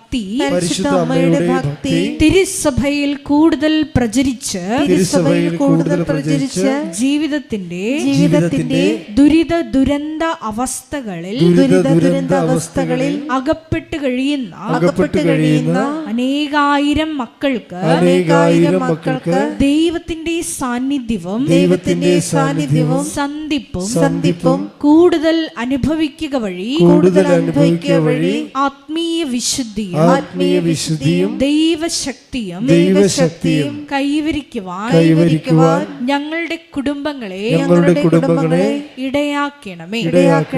സ്തുതിച്ചു പ്രാർത്ഥിക്കാം. ഹല്ലേലൂയ, ഹല്ലേലൂയ, ഹല്ലേലൂയ. ദിവ്യകാരുണ്യനാഥ, മരിയൻ ഉടമ്പടിയെടുത്ത് പ്രാർത്ഥിക്കുന്ന ഞങ്ങളുടെ കുടുംബങ്ങളെ വിശുദ്ധീകരിക്കണമേ എന്ന് പ്രാർത്ഥിക്കുന്നു, ശക്തീകരിക്കണമേ എന്ന് പ്രാർത്ഥിക്കുന്നു, ആത്മാവാൽ വഴി നടത്തണമേ എന്ന് പ്രാർത്ഥിക്കുന്നു, വലിയ വലിയ സാക്ഷികളാക്കി ഉയർത്തണമേ എന്ന് പ്രാർത്ഥിക്കുന്നു. ഹല്ലേലൂയ, ഹല്ലേലൂയ. ദൈവപിതാവേ നന്ദി, ദൈവപിതാവേ മഹത്വം, ദൈവപിതാവേ ആരാധന.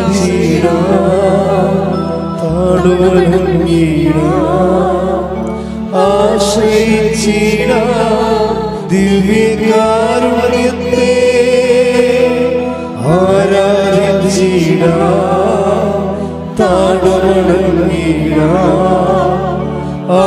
ആശ്രയിച്ചിടാം ദിവ്യകാരുണ്യത്തെ.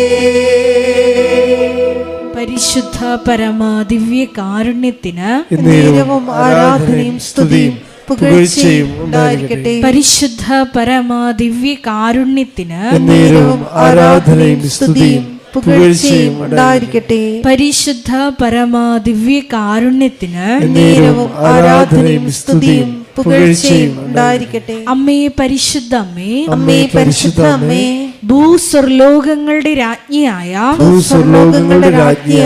അങ്ങേയ്ക്ക് ഭൗമ സംരക്ഷണത്തിനായി പ്രപഞ്ച പ്രകൃതിയെ തന്നെ തിരുസഭ പ്രതിഷ്ഠിക്കുവാൻ ഈ പ്രത്യക്ഷീകരണം വഴി ഇടയാക്കണമേ.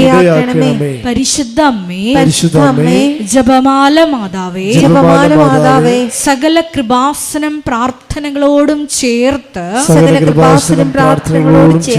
ഞങ്ങൾ ഇപ്പോൾ പ്രാർത്ഥിക്കുന്ന ഈ സമൂഹത്തിന്റെ പ്രത്യേക നിയോഗങ്ങളും മൗനമായിട്ട് നമ്മുടെ വ്യക്തിപരമായ പ്രാർത്ഥനാ വിഷയങ്ങളും സമാനമായിട്ടുള്ള ജീവിത ദുരിതങ്ങളിലൂടെ കടന്നു പോകുന്ന മക്കളെയും കൃപാസനത്തിൽ ജീവനോടെ പ്രത്യക്ഷയായ ദൈവമാതാവിൻ്റെ മധ്യസ്ഥയിൽ ദിവ്യകാരുണ്യ സന്നിധിയിൽ സമർപ്പിച്ച് നമുക്കൊരു നിമിഷം പ്രാർത്ഥിക്കാം.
അമ്മയുടെ പ്രത്യക്ഷീകരണത്തിന്റെ ഈ അനുഗ്രഹവേളയിൽ ഞങ്ങൾക്ക് സാധിച്ചു തരുവാൻ കനിയണമേ.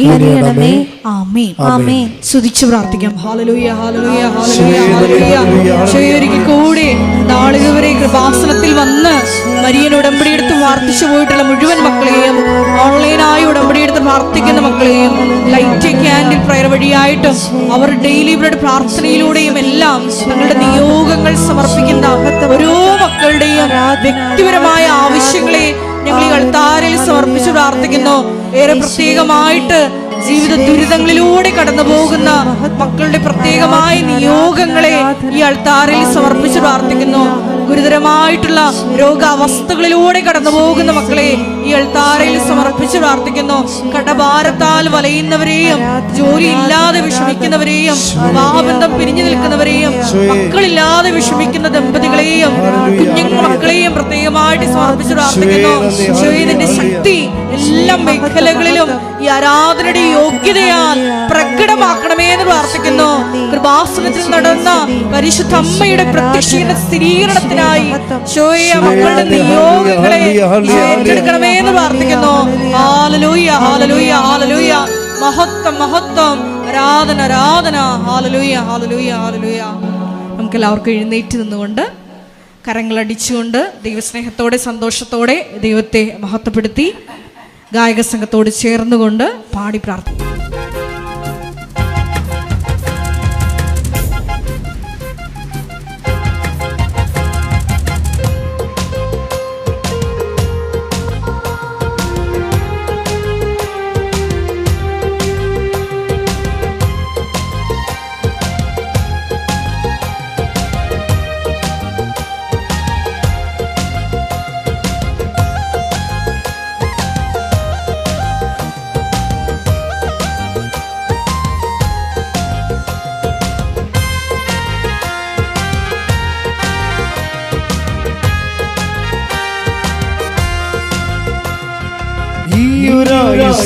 നമുക്കുള്ളു സോദരൻ ദൈവത്തെ ആരാധിക്കാം. ഈയൊരായുസേ നമുക്കുള്ളു സോദരി ദൈവത്തിനായി ജീവിക്കാം. ഈയൊരായുസേ നമുക്കുള്ളു സോദരൻ ദൈവത്തെ ആരാധിക്കാം. ഈയൊരായുസേ നമുക്കുള്ളു സോദരി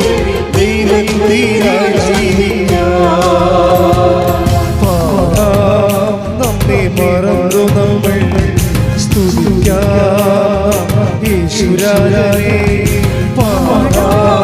നമ്മെ മറന്നു നമ്മൾ സ്തുതിക്കാം യേശുരാജനെ. ഈയൊരായുസേ നമുക്കുള്ളു സോദരൻ ദൈവത്തെ ആരാധിക്കാം.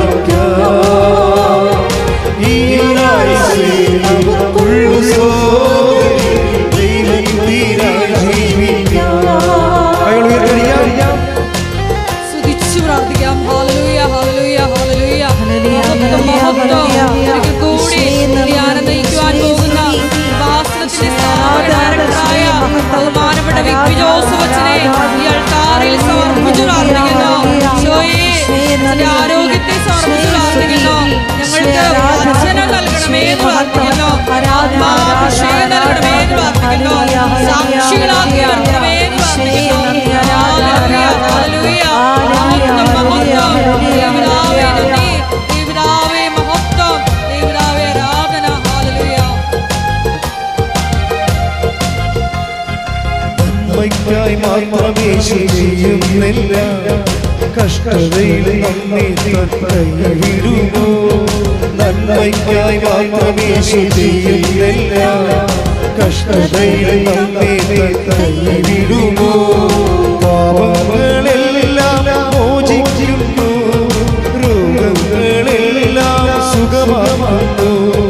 പാപങ്ങളെല്ലാം മോചിക്കുന്നു, രോഗങ്ങളെല്ലാം സുഖമാക്കുന്നു.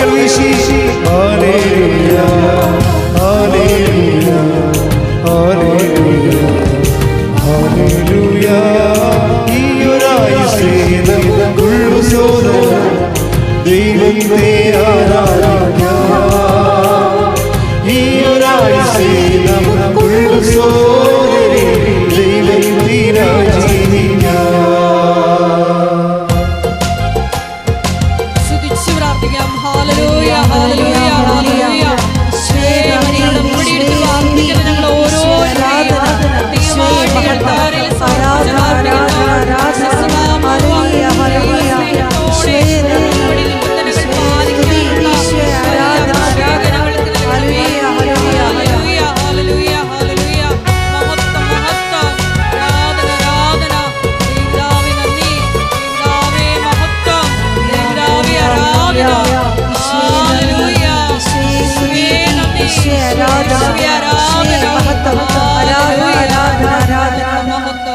എൻ്റെ മക്കളെ, രോഗമുള്ളിടത്തെല്ലാം നിങ്ങളുടെ കൈകൾ വെക്കുക. റിൻസി ജോസഫിൻ്റെ സാക്ഷ്യങ്ങളിൽ ഒന്ന്, അവളുടെ ഒരു വിഷയത്തിൻ്റെ മേൽ ദൈവിക തീരുമാനം ഇല്ലാതിരുന്നപ്പോൾ അവളുടെ പ്രാർത്ഥനയ്ക്ക് ഈ വിഷയം അവളുടെ പ്രാർത്ഥന കൊണ്ട് നടക്കാതെ വന്നപ്പോൾ അവർ പറയുന്നൊരു കാര്യമുണ്ട്. ഞാനുടനെ പ്രാർത്ഥന ഡെയിലി ബെഡിലെ പ്രാർത്ഥനയാക്കിയെടുത്തെന്ന്. എന്താണ്? ജോസഫ് അച്ഛൻ്റെ 40 വർഷത്തെ കൃപാന്റെ യോഗ്യതയാൽ കൃപാസ്ഥാനത്താരെ ജീവനോടെ പ്രത്യക്ഷപ്പെട്ട മാതാവിൻ്റെ മാധ്യസ്ഥത്തിൽ നമ്മുടെ പ്രാർത്ഥനയുടെ എല്ലാ അയോഗ്യതയും മാറ്റുന്നത് ആ ഒറ്റ വിഷയത്തിലാണ്. നിങ്ങൾ ഉടമ്പടിയാണ് എടുത്തിരുന്നതെങ്കിൽ കർത്താവ് എനിക്ക് വെളിപ്പെടുത്തിയ പ്രാർത്ഥനയാണ് നിൻ്റെ പൗരോഹിത്യത്തിന് 40-ാം വർഷമെന്ന്. കാര്യം എൻ്റെ പൗരോഹിത്യം പരമാവധി ദൈവത്തിന് നിരക്കുന്ന രീതിയിൽ സാധാരണ എനിക്കെൻ്റെ ഉത്തരവാദിത്തങ്ങളെക്കാൾ കൂടുതലായി തേങ്ങ സഹിച്ചും രോഗം പിടിച്ചും കഷ്ടപ്പെട്ടും കർത്താവിൻ്റെ വേല ചെയ്തിട്ടുള്ളതാണ് ആ പൗരോഹിത്യം. ഞാനൊരു വിഷയത്തിൽ നിന്ന് ഒഴിഞ്ഞു മാറിയിട്ടില്ല. പല വിഷയവും കർത്താവ് എന്നോട് പറഞ്ഞത് ഏറ്റെടുത്ത് അതിൻ്റെ കൂടെ സഞ്ചരിച്ചു. അതിൻ്റെ വിമർശനങ്ങളും ആൾക്കാരുടെയും പലതരത്തിലുള്ള ഞെരുക്കം അനുഭവിച്ചുകൊണ്ട് തന്നെയാണ് ദൈവത്തിന് വേണ്ടി വേല പൂർത്തിയാക്കിയ പൗരോഹിത്യമാണ്. അതാണ് ഞാനെപ്പോഴും പ്രാർത്ഥിക്കുന്നത്. ഞാൻ ആശ്രയിക്കുന്നത് എൻ്റെ കർത്താവിൻ്റെ നാമത്തിൽ ഞാൻ ചെയ്ത ശുശ്രൂഷയുടെ ബലമാണ് എൻ്റെ പൗരോഹിത്യം എന്ന് എനിക്കറിയാവുന്നതുകൊണ്ടാണ് ഞാൻ എപ്പോഴും പറയണത്, കർത്താവേ എൻ്റെ പൗരോഹിത്യം 40 വർഷത്തിൻ്റെ പരിശുദ്ധ കുർബാനയുടെ യോഗ്യതയാൽ കൃപാസനത്താറെ ജീവനോടെ പ്രത്യക്ഷപ്പെട്ട, അങ്ങനെ ആർക്കെങ്കിലും പറയാൻ പറ്റുന്നുണ്ടെങ്കിൽ പറയുന്നുണ്ടെങ്കിൽ അത് ഞാനാണിപ്പോൾ പറയണത്. എന്താ കാര്യം?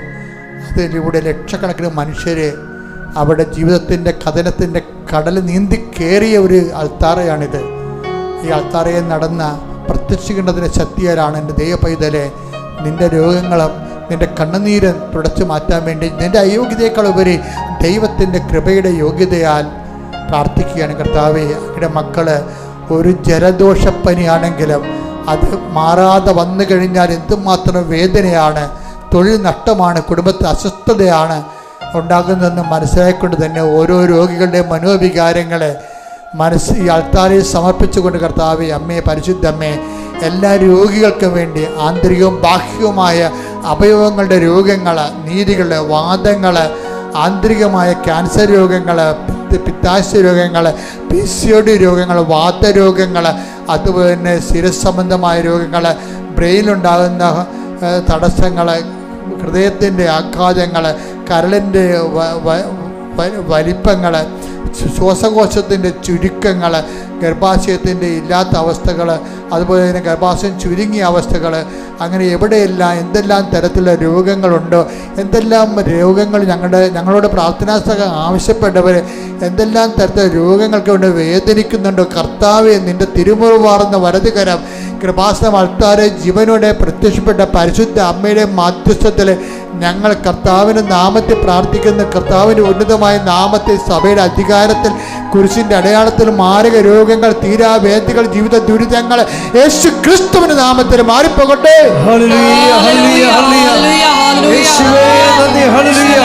സുഖപ്പെട്ടുകൊണ്ട് അങ്ങയുടെ നാമത്തെ ഈ ആരാധനയിലൂടെ വീണ്ടും വീണ്ടും മഹത്വപ്പെടുത്തണമേ.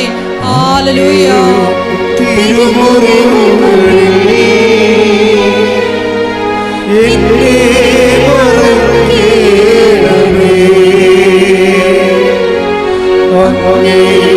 തിരുഹൃദയത്തിൽ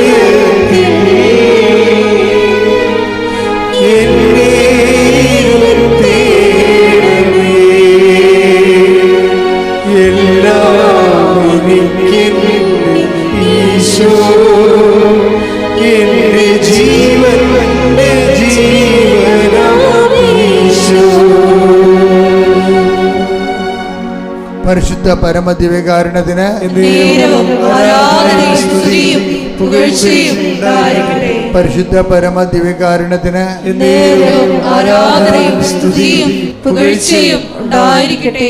പ്രിയപ്പെട്ടവരെ, ജോലിയില്ലാത്തവര്, സാമ്പത്തികമായ ബാധ്യത വിഷമിക്കുന്നവര്, സ്ഥലങ്ങൾ വിറ്റുമാറാൻ ആഗ്രഹിക്കുന്നവർ, ചുറ്റുനടപടി നേരിടുന്നവര്, മക്കളില്ലാത്തവർ, വിവാഹം ഒത്തുവരാത്തവര്, പരീക്ഷയ്ക്ക് നല്ല റിസൾട്ട് പ്രതീക്ഷിക്കുന്നവർ, ഇപ്പോഴും വേണ്ട ഉപരിവിധി പഠനത്തിനുള്ള അഡ്മിഷൻ കിട്ടാത്തവർ, വിസ പ്രോസസ്സ് വരാത്തവർ, നാട്ടിൽ അഡ്മിഷൻ കിട്ടാത്തവർ, ഇതുപോലെ തന്നെ വിസ പുതുക്കി കിട്ടാത്തവർ, ഇങ്ങനെ ഒത്തിരി കണ്ണുനീരുമായി നിൽക്കുന്ന മക്കളുണ്ട്. അവരുടെ മേഖലയെല്ലാം ആ മേഖലയെല്ലാം പല പ്രമാണ സംബന്ധമായ വിഷയങ്ങൾ, പറ്റുചീട്ട് സംബന്ധമായ വിഷയങ്ങൾ, വീടിന് നമ്പർ കിട്ടാത്തവർ, ലൈസൻസ് കിട്ടാത്തവർ, അങ്ങനെ എല്ലാ മേഖലകളോടെ സമർപ്പിച്ചുകൊണ്ട് മുഴക്കം പോലെ സ്തുതിക്കട്ടെ. കർത്താവിൽ നിൻ്റെ ഉന്നതമായ നാമത്തിന് സ്തോത്രം ചെയ്യുന്ന കർത്താവിൽ നിൻ്റെ വിശുദ്ധ പൗരോഹിത്യത്തെ മഹത്വപ്പെടുത്തണമേ. കർത്താവിൽ സഭയിലുള്ള സാന്നിധ്യം പ്രകടമാക്കണമേ. ഓരോ മക്കളെ നീന്തി കയറാൻ നോക്കി കഷ്ടപ്പെടുന്ന മക്കളെല്ലാം കർത്താവ് കൃത്യമായി അവരെന്തെല്ലാം ജീവിത തടസ്സങ്ങളും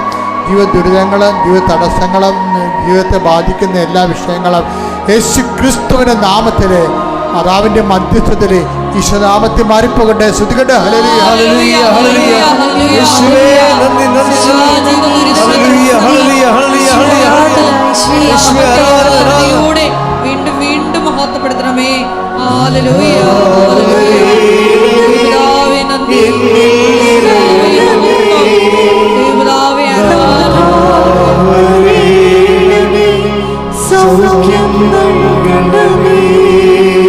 എല്ലാവരും മുട്ടേ നിൽക്കുക.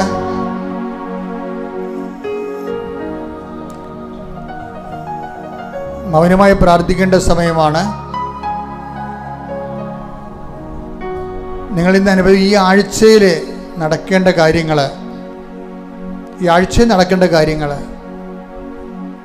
ഇപ്പോഴും മൗനമായി മാതാവ് അൾത്താരയിൽ നിൽക്കുന്ന സമയത്ത്, ദിവ്യകുർബാനയിൽ മധ്യസ്ഥം വഹിക്കുന്ന സമയത്ത് മൗനമായി മാതാവിൻ്റെ മധ്യസ്ഥയോട് ചേർത്ത് വെക്കുക.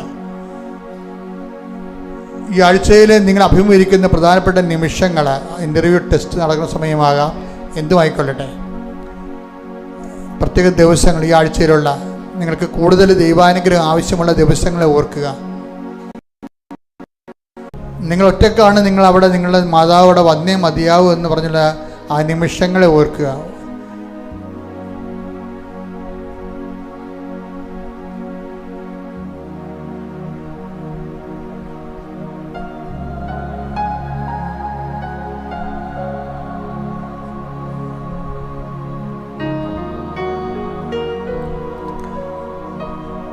കൃപാസനത്തിലെ സിസ്റ്റർമാരെ ശുശ്രൂഷയ്ക്കായി ക്ഷണിക്കുന്നുണ്ട്. പ്രാർത്ഥനയ്ക്കായി മാറ്റിവെച്ചിരിക്കുന്നവരെ കൃപാസനത്തിൽ വന്ന് താമസിച്ച് പ്രാർത്ഥിക്കുവാനും പ്രവർത്തിക്കുവാനും അവസരമുണ്ടായിരിക്കുന്നതാണ്. കൃപാസനത്തിൽ ഒരു DTP, നല്ലവണ്ണം DTP ചെയ്യുന്ന ഒരാളെ ആവശ്യമുണ്ട്. അവരുടെ മീഡിയയിൽ എഡിറ്റർ ജോലി ചെയ്യാനും ആവശ്യമുണ്ട്. നിങ്ങളുടെ പരിചയത്തിലുള്ളവർക്ക് മാനേജറുമായിട്ട് ബന്ധപ്പെടാവുന്നതാണ്. ഈ 3 കാര്യത്തിൽ ജോമർസിൻ്റെ നമ്പർ കയ്യിലുണ്ടെങ്കിൽ ആ നമ്പറിൽ ബന്ധപ്പെടാവുന്നതാണ്. സമാപനാശീർവാദം.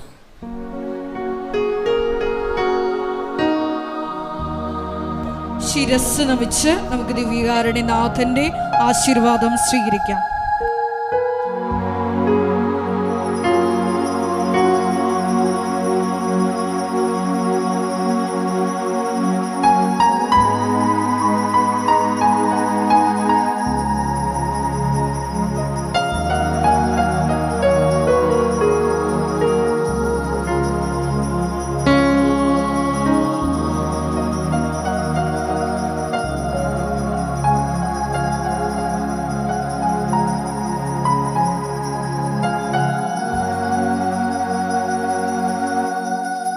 പരിശുദ്ധ പരമമാ ദിവ്യകാരുണ്യമേ, എന്നും എന്നും അങ്ങേക്ക് ആരാധന. പരിശുദ്ധ പരമമാ ദിവ്യകാരുണ്യമേ,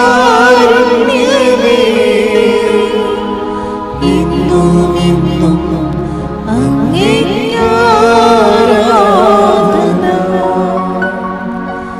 പരിശുദ്ധ പരമമാ ദിവ്യകാരുണ്യമേ,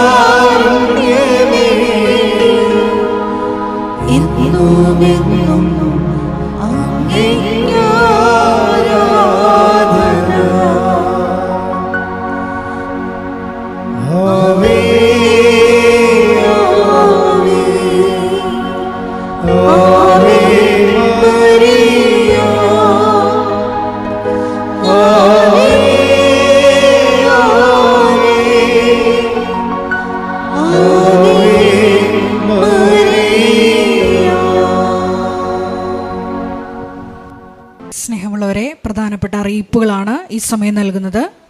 കൃപാസനത്തിൽ എല്ലാ ദിവസവും മരിയൻ ഉടമ്പടി എടുക്കാനും പുതുക്കാനുമുള്ള അവസരം ഉണ്ടായിരിക്കുന്നതാണ്.